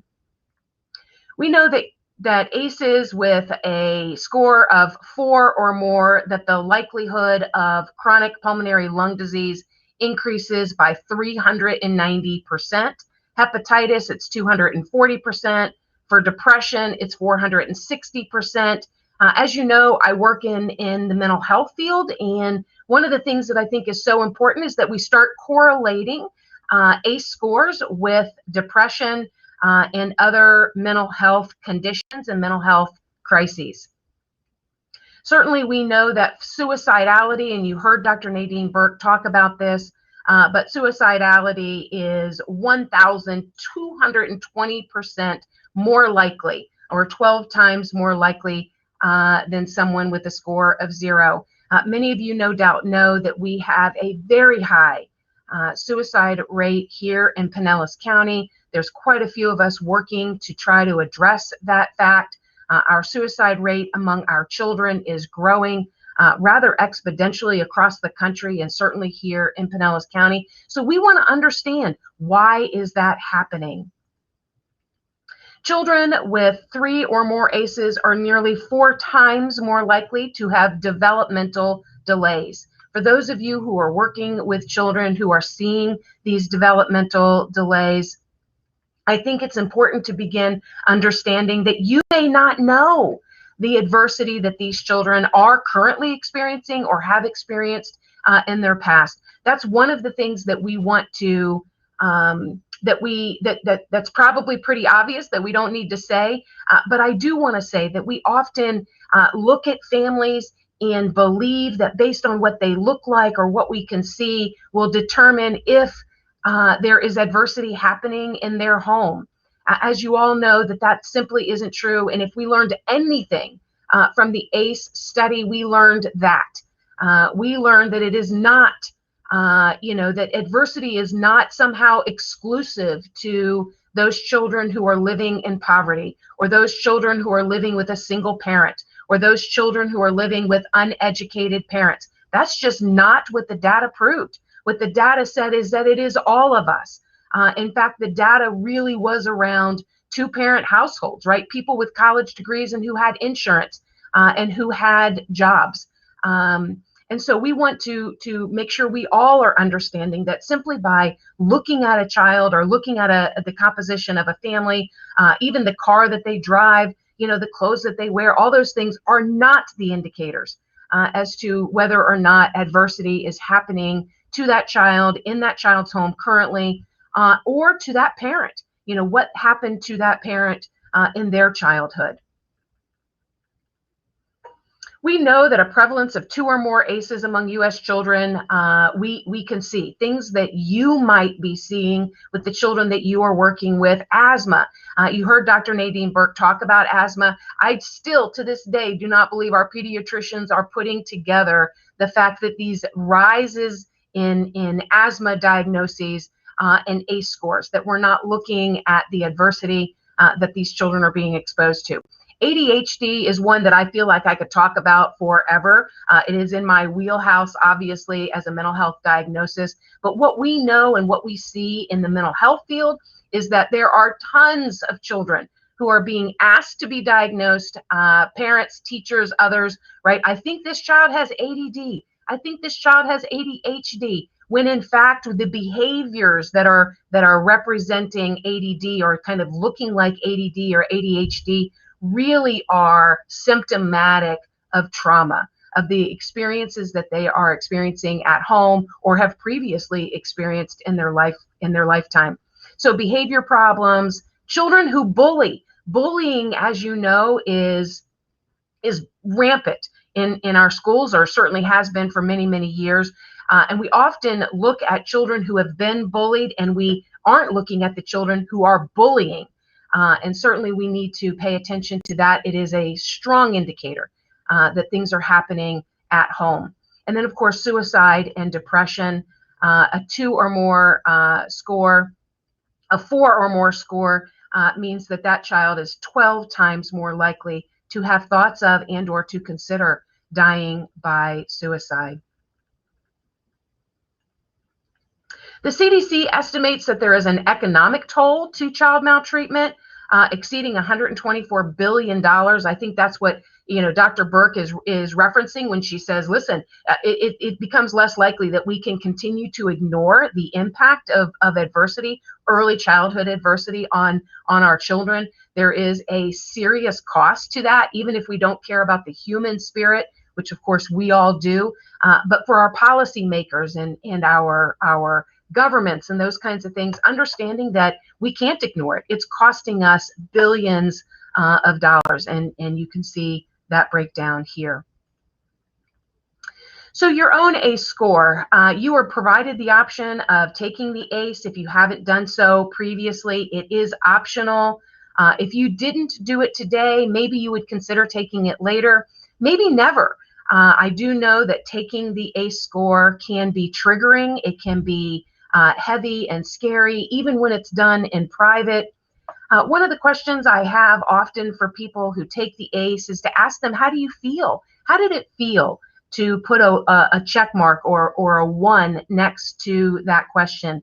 And how did it feel to add them all up with understanding your ACE score?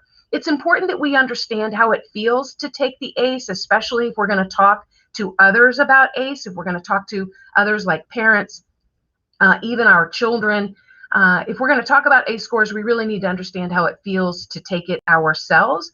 And in my opinion, I think it's helpful to know our own ACE scores.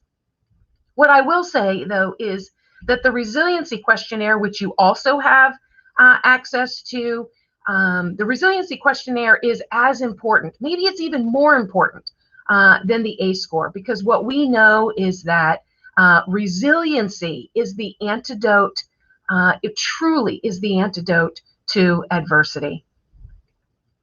So our exposure to adversity in childhood, you and me, us together, those of us who are now adults, who are now in the service field working with children ourselves, what we know is that our ACE score certainly can make us more susceptible to things like compassion fatigue and vicarious trauma or burnout. And so we want to be aware of that. For example, if our ACE score is 4 or 5 or 6, we might be more easily triggered. We might be more easily someone who sees ourselves in these children and have a reaction to what a child might be going through. We might recognize signs and symptoms of things that are happening in their home, even though they haven't told us that. So we want to pay attention to the susceptibility to ourselves. But I also want to point out that a high ACE score in us could also make us more vicarious resilient. In other words, we might really be able to see the strength in the children that we are working with. We might be able to see just how much they've overcome and express our pride in them and those kinds of things. But self-care is really important. It's important for all of us, regardless of your ACE score, even if your ACE score is 0, but certainly the higher your ACE score.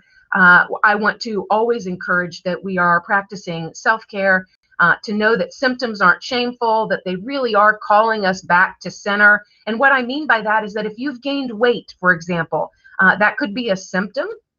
And it's not a shameful symptom. It really is saying we're out of whack. We need to take a look at that and get us back balanced again. And most importantly, I think symptoms are telling us that we're put together right. Quite frankly, it is impactful if we're feeling sad because we're hearing and seeing sad things. We have to understand that sadness does make us feel sad. So symptoms aren't telling us that we're put together wrong, but instead are telling us that we're put together right. So what we know for sure is universal precautions. Many of you probably have learned about universal precautions from a cough and cold perspective, from a virus perspective, right? We all wash our hands. Nothing's been more important than knowing universal precautions during COVID. But what I mean when I talk about universal precautions here is really the understanding that it is all of us.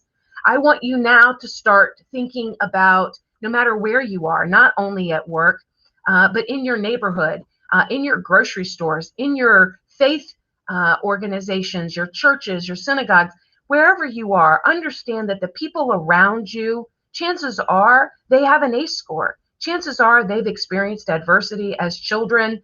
And we want to be sensitive to the fact that it is not us and them. It is all of us.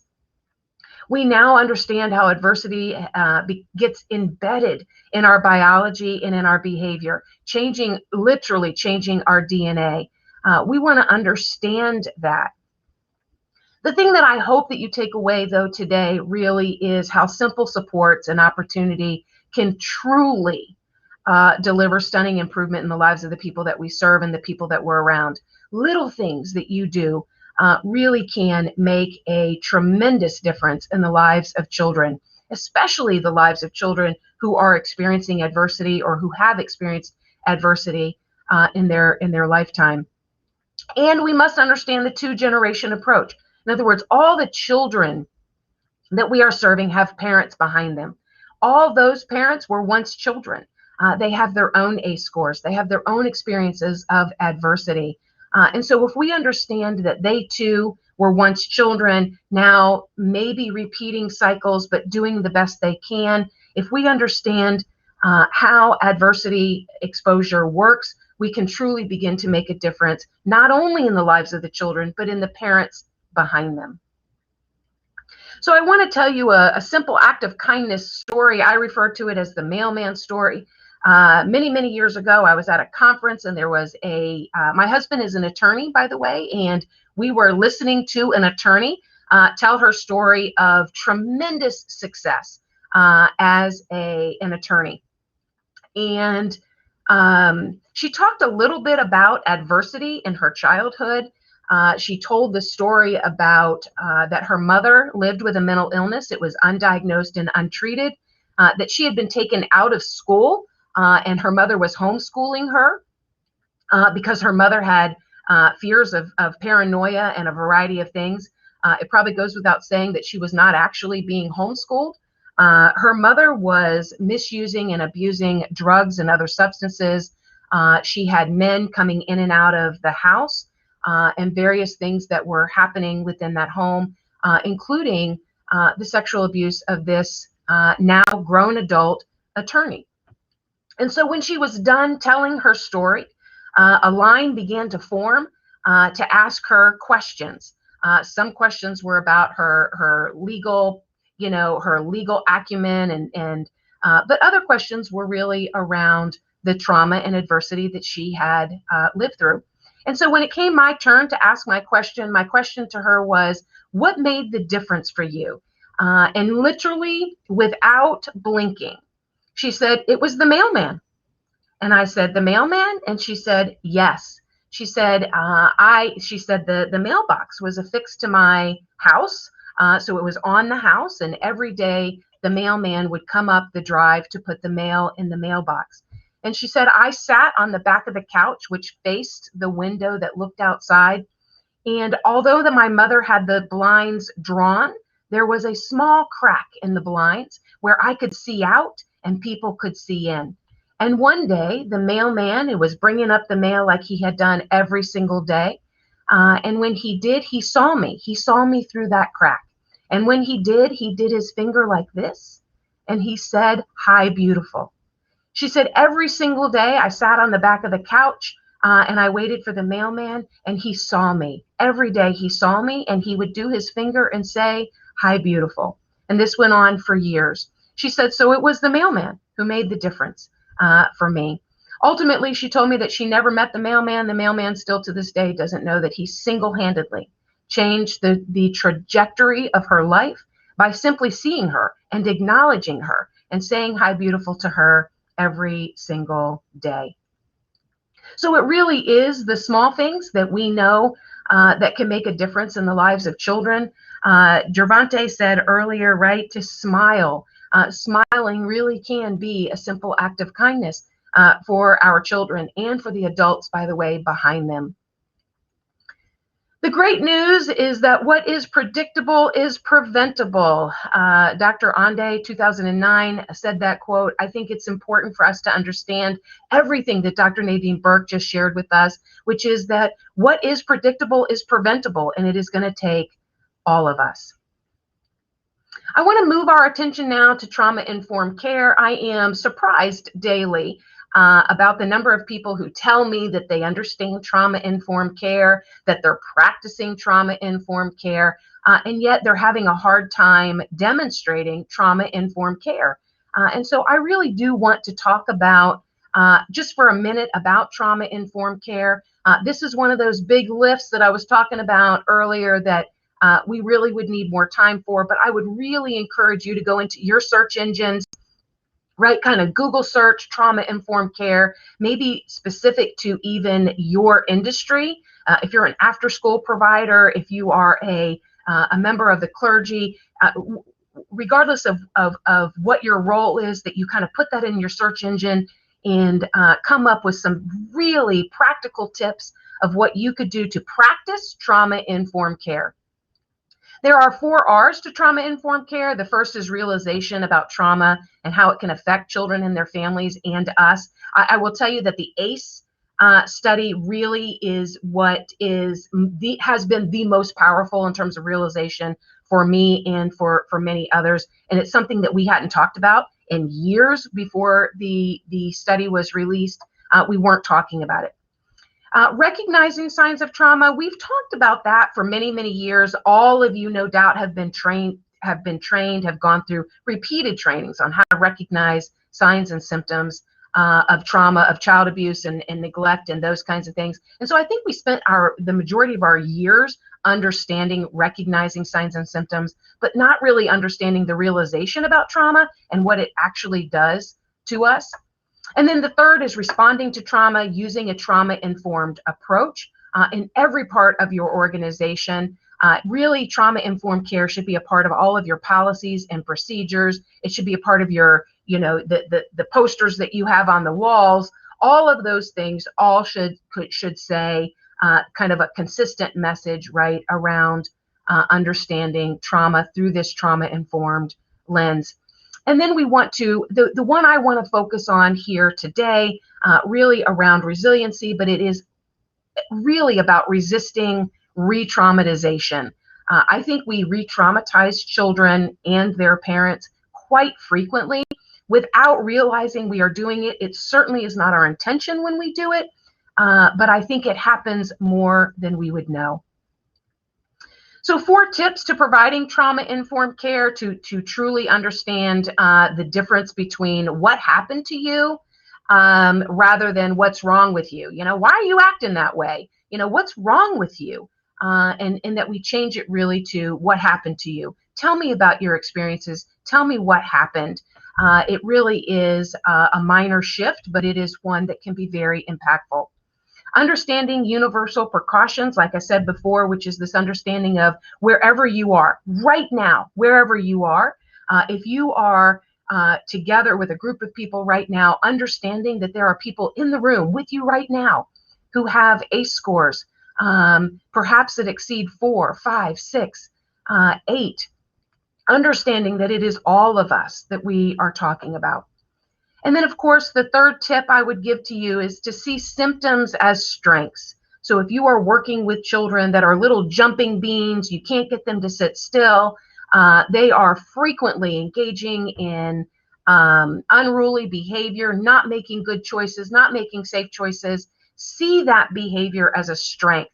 In other words, what we don't know is if that behavior at home helps to keep them safe, but in school or in the after-school program or wherever you're serving these children, it's disruptive. But at home, they need it. So we want to see symptoms as strengths and try to work with it. I know it is very hard to do. And then the fourth tip that I want to offer you is to see all adults as once being children. So if you are working with parents, if you're working with colleagues, if you're working with caregivers, who are frustrating you, please know that they too were once children. They probably have adversity in their background and are doing the very best that they can. We do know that childhood experiences can be very powerful determinants of who we become as adults. I want you to think about that for just a second. I think a lot of people think through the lens of, so ACEs, and we heard about ACEs, and we heard Dr. Burke talk about what this actually looks like and means. What I want you to think about here too is also childhood experiences that you are impacting, that you literally could be doing things every single day, like Hi Beautiful, where you're seeing children, where you're recognizing them, you're seeing their strengths that are equally powerful determinants of who they will become as adults. Literally, what you do every single day can change the trajectory of their lives, and you may not ever even know it. Simply by smiling, being happy to see the children every single day can literally be one of those things. So let's move to resiliency. Resiliency is the ability to avoid or mitigate the impact of an adverse event by quickly responding to and fully recovering after the failure. So you heard Dr. Burke say something like, we're not talking about losing a basketball game, right? Or failing a test. That's true. But certainly we know that if we build the resiliency skills of our children to lose a basketball game and to fully recover, right? Or to fail a test and fully recover, those two are resiliency skills that will in fact help them as they move through life. It is the ability to cope with ups and downs and to bounce back after a challenge. Building resiliency in children can act as an early preventative measure for future adversity. I can't literally say that enough, that what we do with children every single day in our roles can literally make a difference to what they're going home to tonight even. We certainly know that we have children who are going home today. They will go home to domestic violence. We know that we have children who are going home to a mother or a father or a grandmother who lives with depression or schizophrenia, or someone who's in jail, or they don't have enough food on their table. We know these things are happening with the children that we work with. So what we do with them while we have them can literally make the difference for them when they go home tonight and for the rest of their life. So Wesley's story is one some of you maybe have heard me tell before, but Wesley's story really is one where I was sitting with a young man who had been very disruptive. He had been in a fight. I was called to come and talk to him. He was on the brink of expulsion because his fighting had become chronic. And so I went and sat with Wesley. I was sitting next to him side by side, so I was not looking at Wesley when I was talking to him. And I said to Wesley, "Wesley, tell me what happened." And Wesley began to tell me about this fight that he had with this boy who had been bothering him for weeks and ultimately led to this fight. And when he was done telling me the story, I said to him, "Wesley, thank you, but tell me what happened." And so he got confused a little bit and thought that what I was saying to him was that I knew more than he was telling. And so he started to tell me the story again. And he told it again, but he told me with more detail. And when he was done, I said, "Wesley, tell me what happened." And so he began to tell the story again. And every time he told the story, he went back further and further in his life till the time he was telling me about the abuse that he had experienced in his childhood with his mom. And the stories that he began to tell me were pretty overwhelming. And as I sat next to him listening to his story, again, I was not looking at him and he was not looking at me. Tears began to roll down my face. I began to cry as I listened to his story. And at some point I realized that Wesley was no longer speaking. And so I looked at him and he looked at me and I said, What is it? Because he had stopped talking. And he said, "Nobody has ever cried for me before." And I want to tell you that single-handedly it made the difference in Wesley's life. He went on for the rest of the school year. There was never another fight that occurred for the rest of the school year. He was not expelled. I don't know where Wesley is today, but I know that I made a difference in Wesley's life that day by listening to his story and by feeling the story that he was telling me. The two most powerful words that we can use as we work with children, no matter how small the adversity is or how big the trauma is "Me Too." Most of you are familiar with the Me Too movement, right? Me Too is an important set of words that says to the person that you're listening to or that you're talking to, right? I too have been there. You are not alone. Helping people to understand that they are not alone is powerful. Even when it's "Me Too, I failed a test," right? I did in my childhood too, Me Too, and I know how that feels.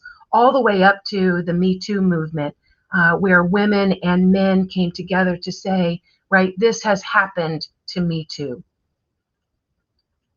So resilience to trauma is important to understand that there are, kind of primary, secondary, and tertiary levels of resilience to trauma.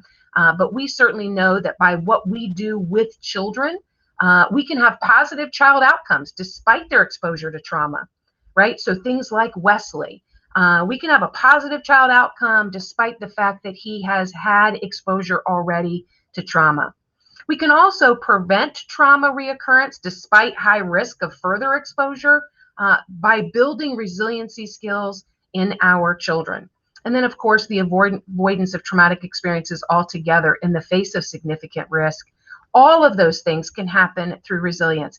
And I think that we sometimes focus on one, but not all three. And the one I want to call our attention to, of course, is the number one bullet here, which is that we really can create positive child outcomes despite their exposures to trauma through what we do, what we say, how we say it, right? Jervonte talked about tone. How we talk to children can make all the difference in the world. So resilience, the ability to thrive and adapt and cope despite tough times. The thing is that's so important is that unlike what so many of us were taught when we were going to school and college and those kinds of things, right? We used to hear things like, children are resilient. I can't tell you the number of times that I heard that children are resilient, meaning that it just happens all by itself. It doesn't. It simply does not happen all by itself. Relationships are key. It is literally through human interaction and through systems of human interaction that we build resilience in children. Just because children aren't talking about trauma or talking about an exposure to adversity does not mean that they have forgotten about it or that it didn't happen or that it didn't impact them. Resilience is something that we have to do intentionally, and it is through relationship. Building resiliency starts with trust. My definition of trust is behavior over time. So it is what we do in the presence of children, with children, in response to children over time. It's not a one and done, right? It's every time we see that child, every time we talk to that child. It is our behavior over time. Resilience is relational, right? We can teach and learn skills throughout our lifetime. Resilience needs good relationships with others, doing things together. Helping children to identify, express, and manage their emotions also helps to build their resilience.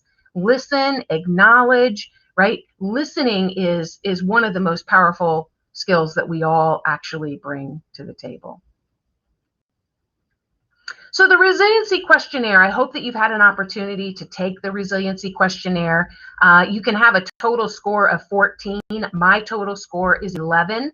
And that resiliency score is truly, in my opinion, why I am who I am today. Certainly, I was impacted by trauma. My trauma score, my ACE score is a 3.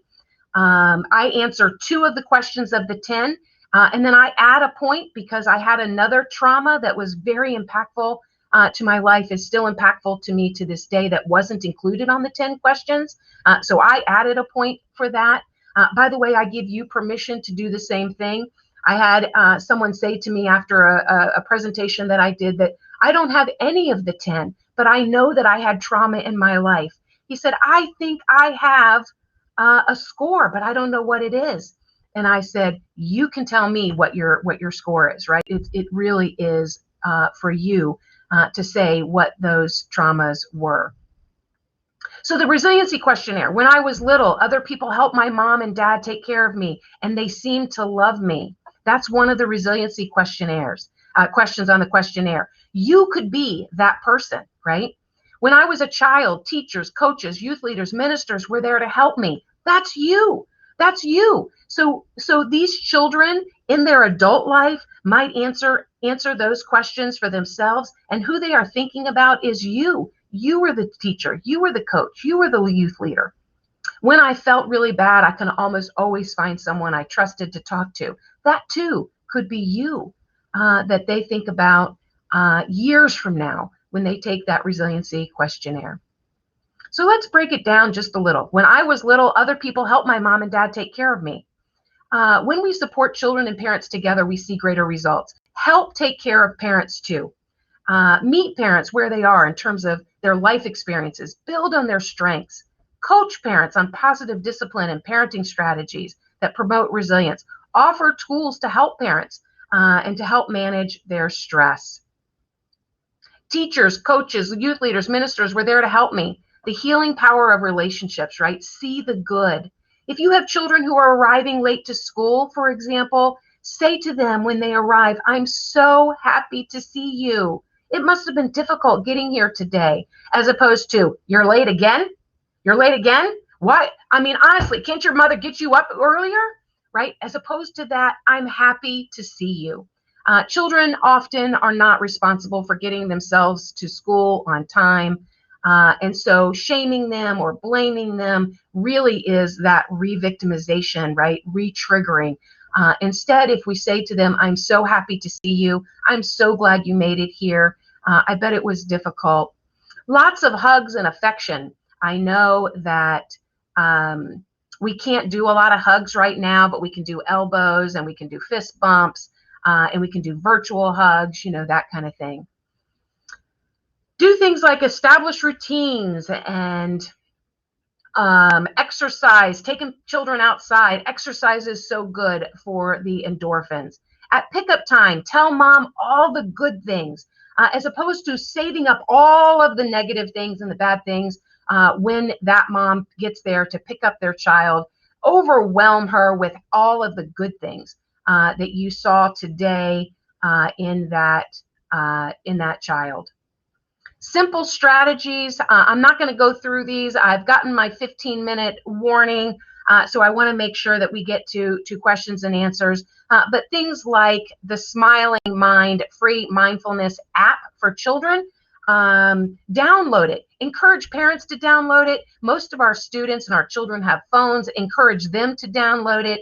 It is a free app. It's a mindfulness app, and it really is quite spectacular. There's a host of other things here that you can do, again, to help children learn how to regulate, right, and to build resiliency.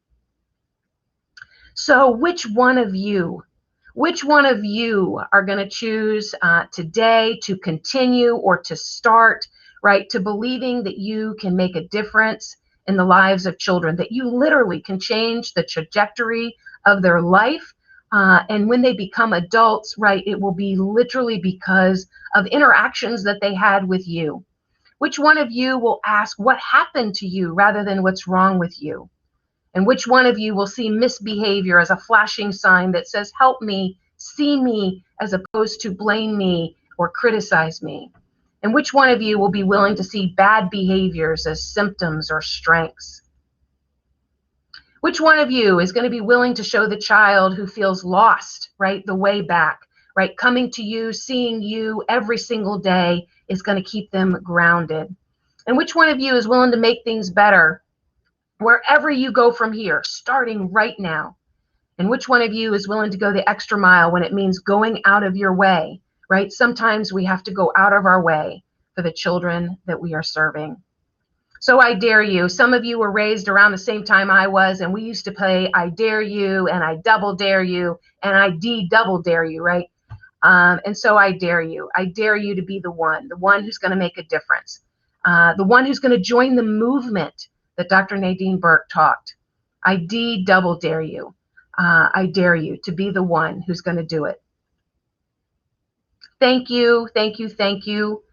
For being with me today. I so wish that I could see all of you and that we were together. I can't wait to be with you again.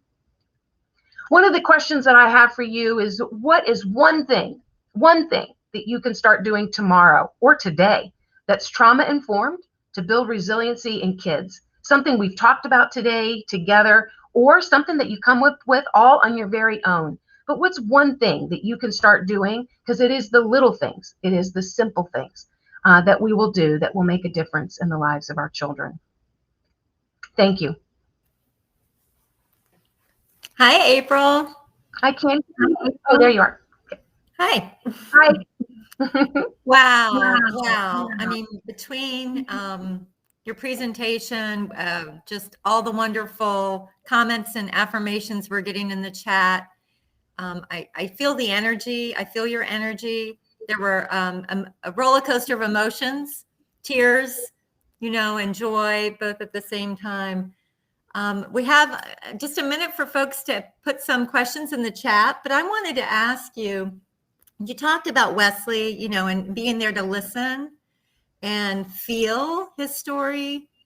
I want to know, how do staff, how do we send kids back home to situations we know are still trauma filled, even though we know we're that one person, we're that mailman, how do we still do that?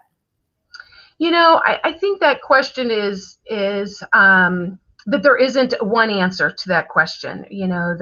That we all are mandated reporters, and so if there are things happening, if we believe that there are things that are happening at that home that need to be reported, we have to do that, and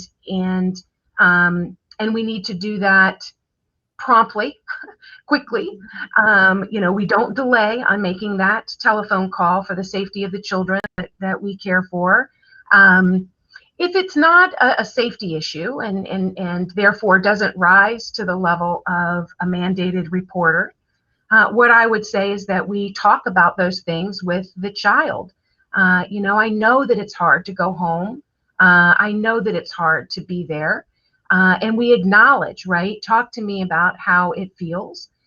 We acknowledge that. And then we, give them words and ways to cope while they're at home. So things like, some of the things that I had on the list, like deep breathing and the use of a mindfulness app, how to help them create space at home if they can, that would be just theirs. But, I think it's on a continuum that we would answer that question.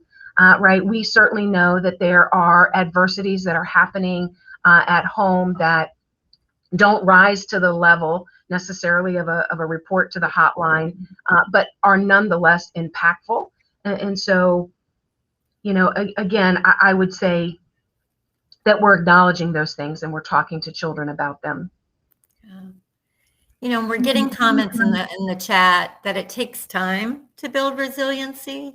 Absolutely. And, in the year of COVID and, we've been open, we've been closed, we've been virtual, we've been in person. Do you have any suggestions on how staff can be mindful that it does take time to build resiliency and some other things they can do going in and out of those spaces?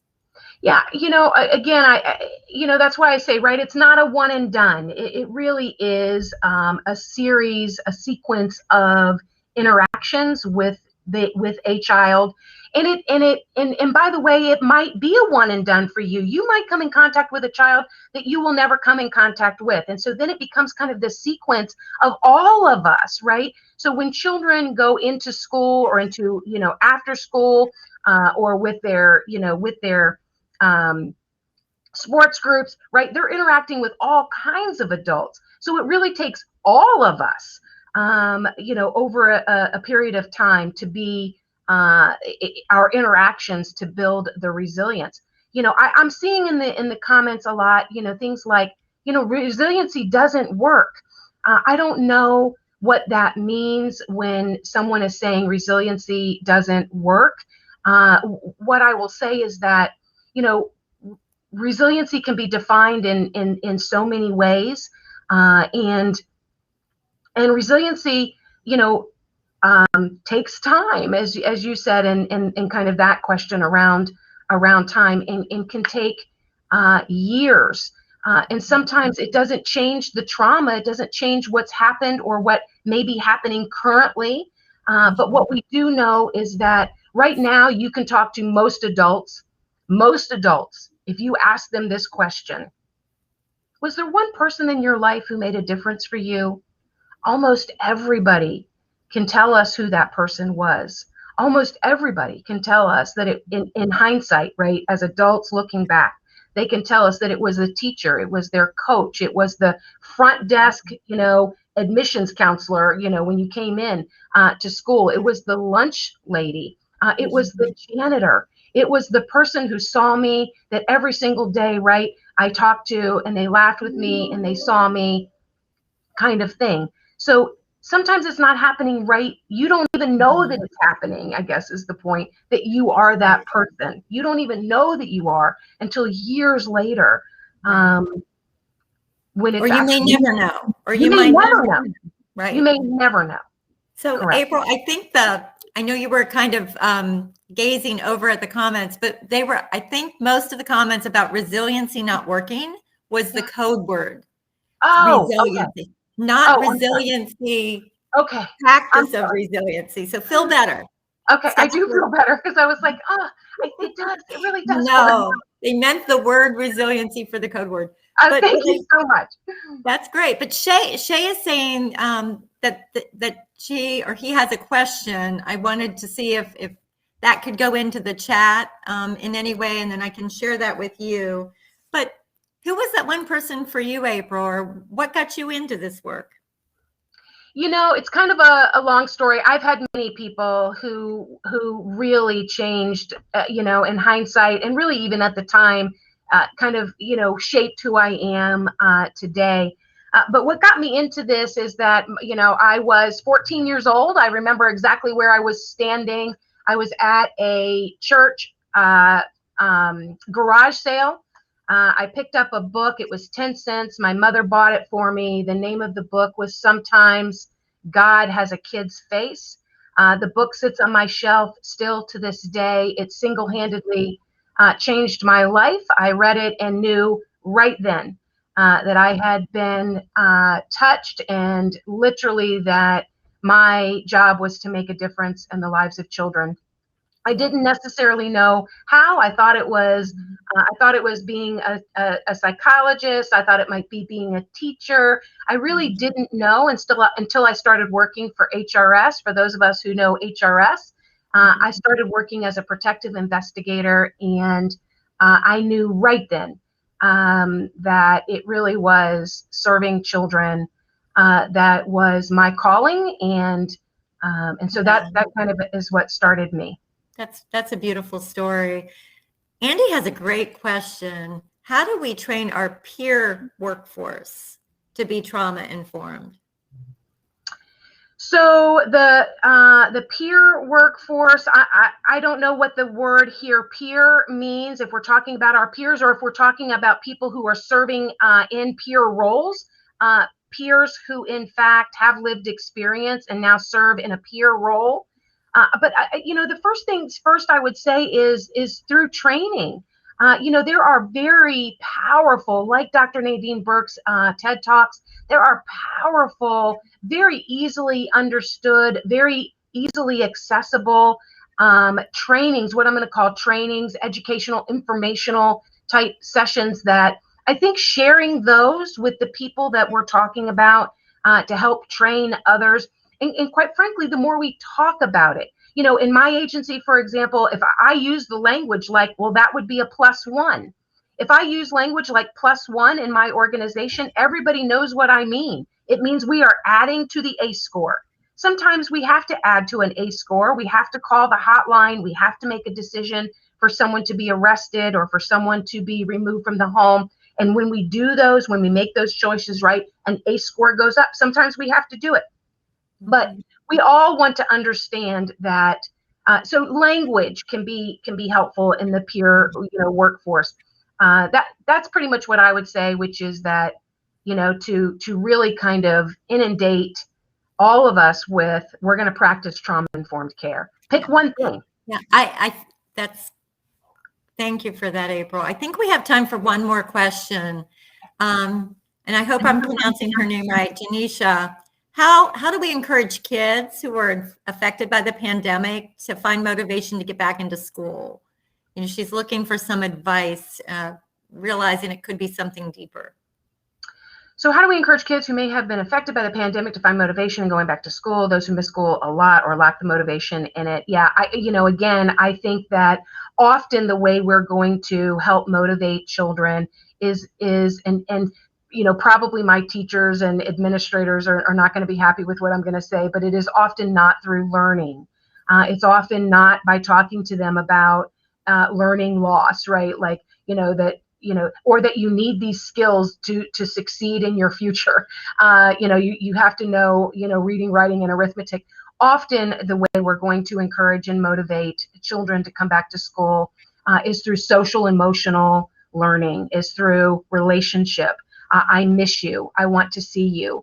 I get so much out of our relationship. I need you to be on my, sports team. I need you to be in my reading corner. I need you because you bring humor to the table, because you bring, you bring your gifts to the table. But usually the way we're going to motivate and encourage is really about missing them and needing to see them and wanting to see them. And as opposed to really talking about learning loss. Right, right.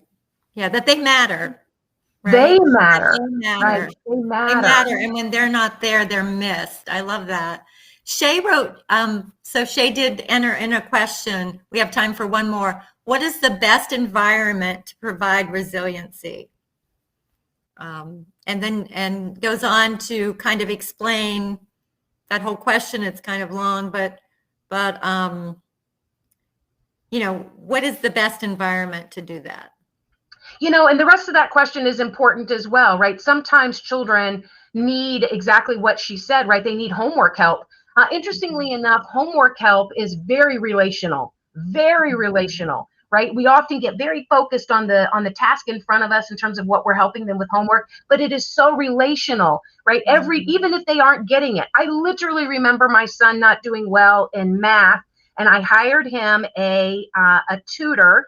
I didn't have the money to hire him a tutor, but we did it at great expense. And I remember saying to him after his first lesson, right, is there anything else I can do to help? And he said, you've already done it, right? It was listening to him that he needed the help, and that it wasn't just him, you know, being lazy, kind of thing. So I don't want to get lost in her example. I would just say that the environment is, all of our environments are the best. Right? Even when there's kind of chaos happening around us, understanding that we can build resiliency really anywhere through our interactions. And I know that most of us have had to do that right now virtually. We've spent a year doing it, right? And it's more difficult. We are relational people, right? Doing it face to face, you know, person to person is so much easier, and one might even say better. But in the absence of that, it can be done virtually. It takes a little more time to do it. Beautiful. April, thank you so much. Every time I hear you share, I learn something new, and I know you've inspired so many, so thank you. Well, thank you so much, truly, April, for for helping me get set up here for success, for inviting me to be here today, to the entire Juvenile Welfare Board, Beth and Jamie, all of you, I thank you so much. And Jervonte for his amazing presentation before I started. So thank you. Thank you. Bye. I think I'm now kicking us off to lunch. We're going to take a lunch break. I think that there is a, writing on the wall question I think I'm supposed to ask. I don't see it. There we go. What idea will you start doing, or what best practice will you continue to do to build resiliency for the families you serve? Discuss this with your group while you're enjoying your lunch. The site hosts are going to report your discussion results on the Food for Thought wall later. I hope you enjoy your lunch, and thank you for your attention today.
Hello, attendees. Jamie Peel here from JWB.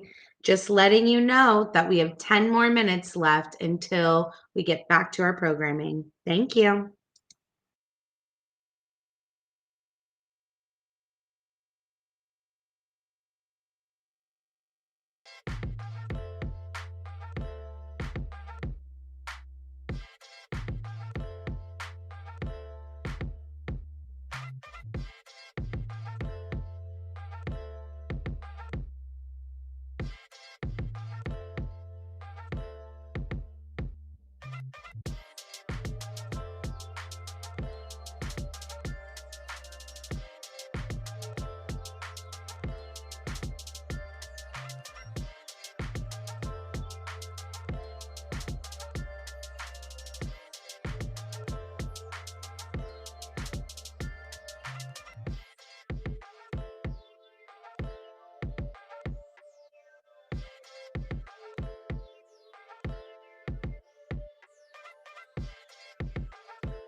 Good afternoon and welcome back, everyone. My name is Mandy Burnett, and I'm the Chief Operating Officer for the Boys and Girls Clubs of the Suncoast. And I'm here with you today to talk about the amazing things that were posted on the Food for Thought wall. I hope everyone, again, enjoyed your lunch from Panera and took the time to really collaborate with your teams to discuss some of your best practices today. So with that being said, I'm going to be highlighting some of the best practices shared by several individuals and organizations throughout this lunch break that we had.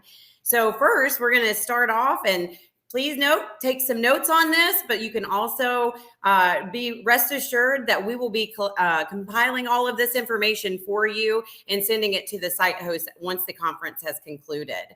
So with that being said, we're going to start here, and Jamie is going to be sharing the Food for Thought wall. If you haven't visited the Food for Thought wall yet, please do so. Or if you haven't posted something on there, you can do that as well. And again, we'll add that to our compiled list that we'll be sharing with everyone at the end. So, all right, let's get started. So many amazing comments here. So first, we're going to start off just right here at the top. Tracy Cash, hope I pronounced your name right, Tracy, with the Family Center on Deafness, says that we will focus on inclusion and communication. All of our FCD clients are recognized for their strengths and achievements. We are committed to making sure that this is a safe place for deaf and hard of hearing students to express themselves and share their experiences. Thank you so much for sharing that, Tracy. And then we've got Lois Fowler with the City of St. Petersburg Parks and Rec. She's got several points here. We've got 4 to be exact. Continuing to have an open door policy for communication with our parents and children, parent and family involvement activities. 2, have a positive motivation and reinforcement. 3, encourage the children by setting reachable goals. And 4, having a listening ear and a caring heart. How important is that? That is so very, very important. Thank you so much, Lois, for sharing. Then we have Richard Elsner Jr. from also the City of St. Petersburg. Says, our site will continue to be a resource for families. This involves open communication, building a rapport, learning the family dynamics, understanding the community needs, and providing outreach. All of those things are so important when we're building those relationships with our families and the children that we serve. Thank you so much, Richard, for that. And then we have Dana Watkins, again, from the City of St. Petersburg, the Thomas Jet Jackson Recreation Center, says, we will continue to lend a helping hand and make connection, bridging the gap between the families and the staff by giving the child a sense of belonging. When we aren't able to provide the help, we will be resourceful and do all that we can. Providing guidance, trust, and positivity is the key. Absolutely, Dana, that is absolutely correct. One of the things that, we've all heard probably many, many times in our careers and working with children is that it takes a village, and it absolutely does. We don't always have the answers individually, but there are so many of us within our community that we can reach out to help us and to support the families and the children that we serve. All right, and then we have Sarah Walsh, best practice worry bags. I love this, Sarah. Kids make a paper doll and a paper sleeping bag or worry bag. If a child is feeling worried or scared, they can move their paper doll into the bag to their leaders so their leader will know they are feeling a certain way. They don't feel the pressure to talk or share, but then the leader knows to check on their well-being and pay extra attention to them that day. A good way to build resiliency, encouraging them to share their feelings in any way and reminding them, me too. We all share these feelings. I love this idea. So creative in an easy way. Nothing too hard to do. Go get some paper bags and make this happen very easily even today. All right. And then we're going to go down to Lisa Murph.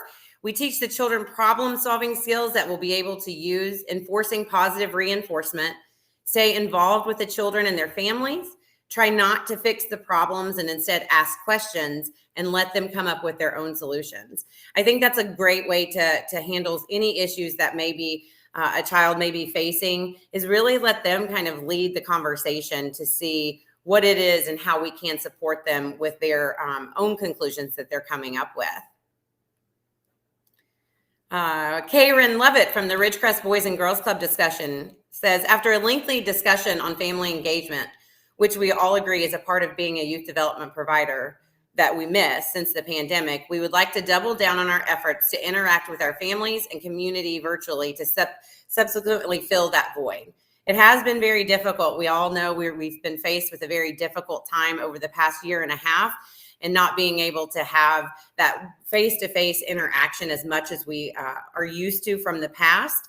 And there are so many amazing ways to communicate with families through virtual platforms, such as this amazing one that we have here today. But there's other ways. So I agree that we should be able to interact with our families more, and we're just having to think outside the box to be able to do that. All right. At YDF, we plan to focus, this is Manita Moultrie, Program Director at Youth Development Foundation, and says we plan to focus on self-awareness, self-care, and self-love over the next year. Given the challenges of the past year, we have noticed a change in attitude and behavior compared to years past, and we want to continue to nurture our youth with activities that are more engaging, hands-on, and interactive. We want to see eye-to-eye contact, more smiles, more engagement, and build deeper connections with our youth and parents. Yes, absolutely. With it, we all know if you're not taking care of ourselves as the leaders within our organizations, then we are not going to be able to take care of the ones that we serve. So it is very, very important to be able to do that. All right.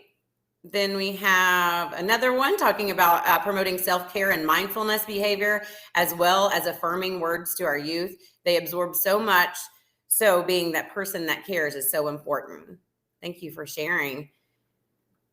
All right, let's scroll down a little bit more. David Archie from Citizens Alliance for Progress. Listen intently. Don't just wait to talk. Yes, and I believe somebody else had posted on down the food for thought wall that listen with both ears and not just one, or not just to respond.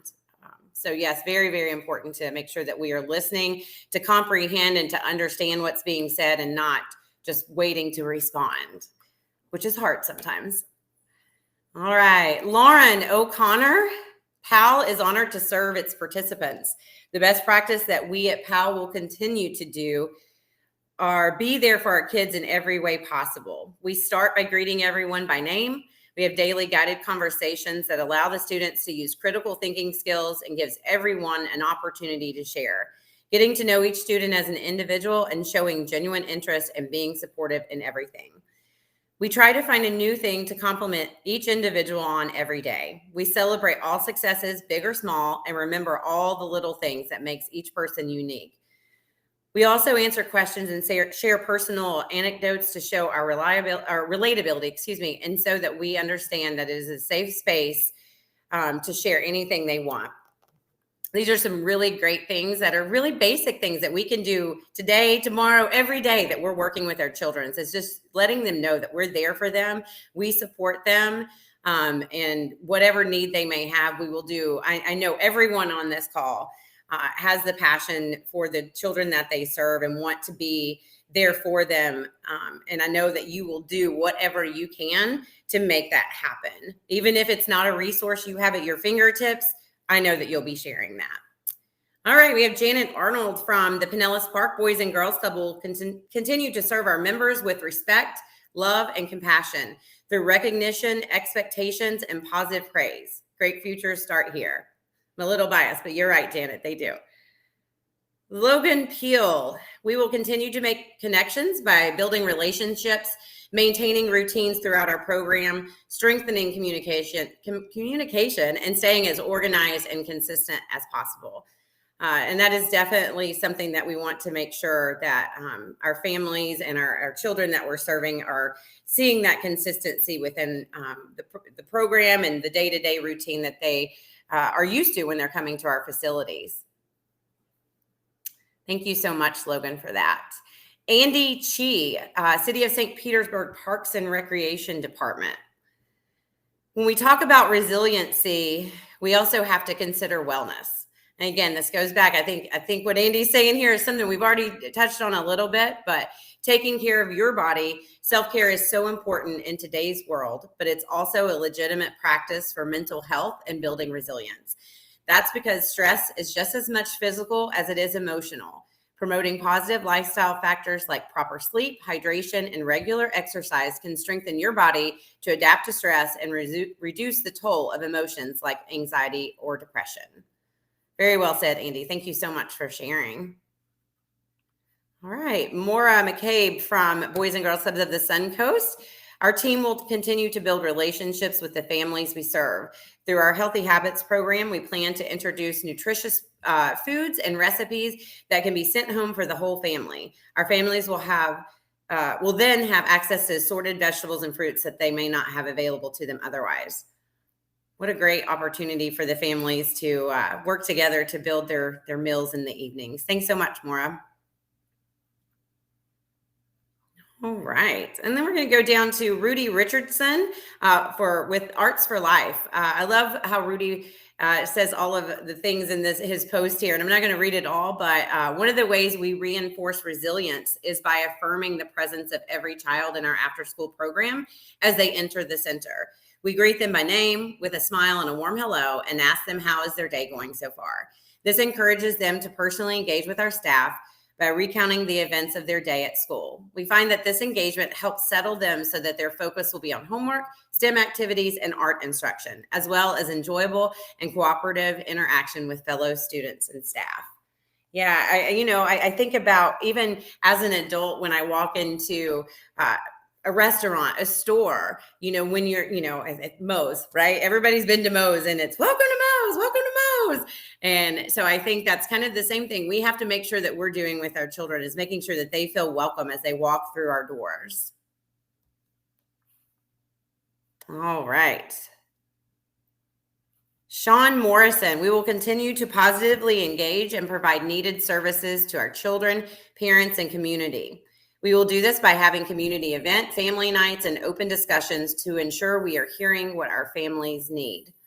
Yeah, I think a lot of times, Sean, very good point here. I think a lot of times we think we know what they need, but are we listening to really what the needs are and really delving into any other issues that may be going on that maybe they're not sharing, but want to share, but don't know how. So yes, absolutely having those discussions to ensure that we are hearing what they need. Rosa Rego from City of St. Pete, expressing your feelings through art is a great way if they can't say it with words. Absolutely. Working with children, we know it kind of goes back to the paper doll thing. That's expressing themselves through art, but then also able to share their feelings in a different way. So yes, absolutely. Love that. Thank you, Rosa. Adrienne Douglas from City of St. Petersburg. She says, here at Frank Pierce, we are home to an abundant amount of foster children. We do our best to provide a sense of comfort in a family environment. Having sometimes been to several homes and other facilities, their behavior can be very challenging. We work with them to keep them here. To this day, a foster child who returned to his mother in Orlando still keeps in contact with us. What an amazing connection you made with that child. That is absolutely wonderful. Yesterday, another foster child who was reunited with his mother told us that he indicated, this is my favorite place in the whole wide world. This is why we love being essential workers. Absolutely. That gave me chills. So thank you so much for sharing that, Adrienne. All right. I'm going to go down a little bit more. Jamie, I know you're scrolling. I may be moving too fast for you, but we'll keep on moving here. All right. We will continue to build positive relationships with our children and parents through communication to figure out what's going on with their families and what can be done to help them in the future. And I want to say there are so many amazing food for thought ideas and best practices here shared on this food for thought wall today. And obviously we can't get to all of them. You can take the time later to look through them. Also, as I said, we will be compiling this information to share with everybody, all the site hosts that then can share out with everyone else.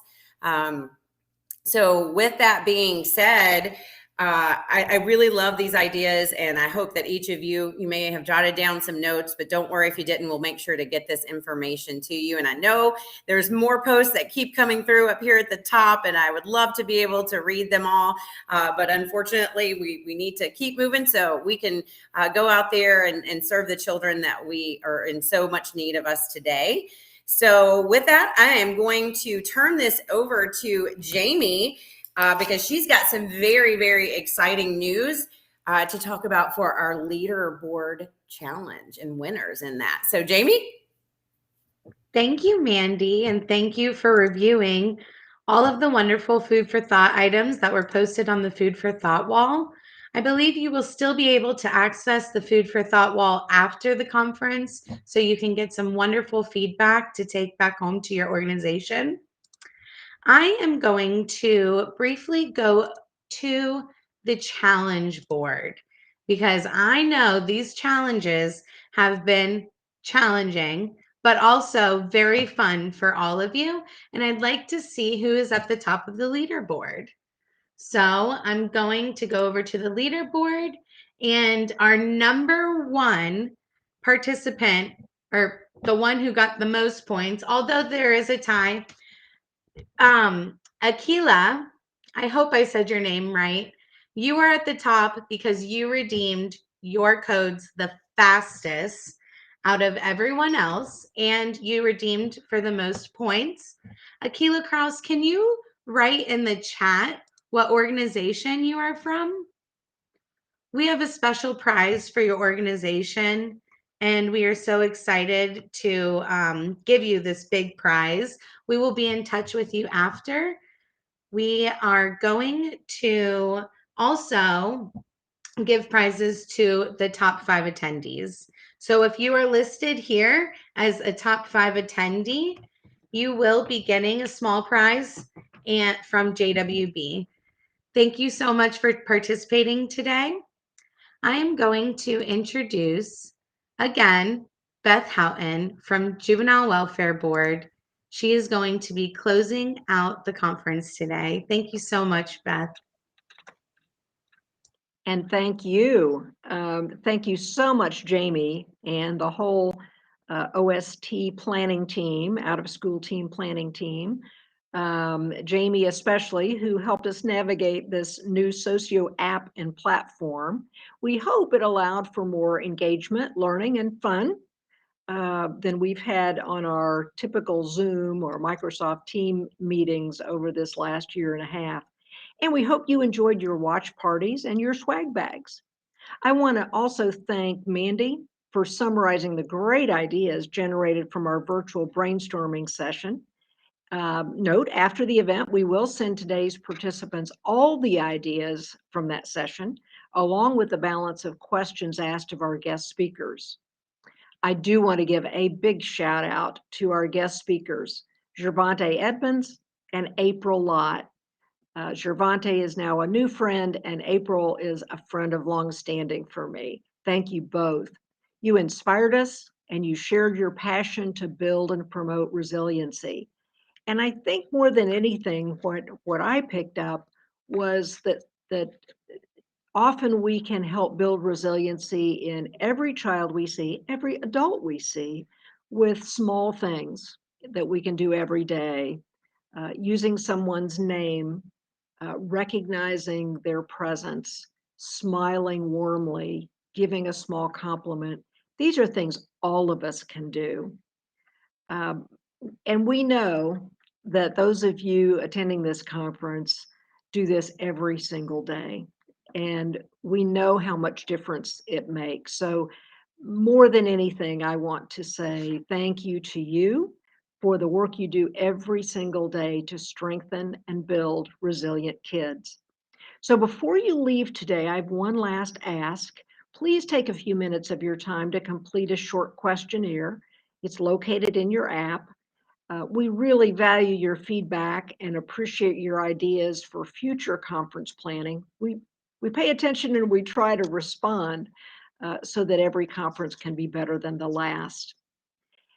And then enjoy the rest of your day, stay safe, and go out into the world a little more refocused, reignited, and reimagined.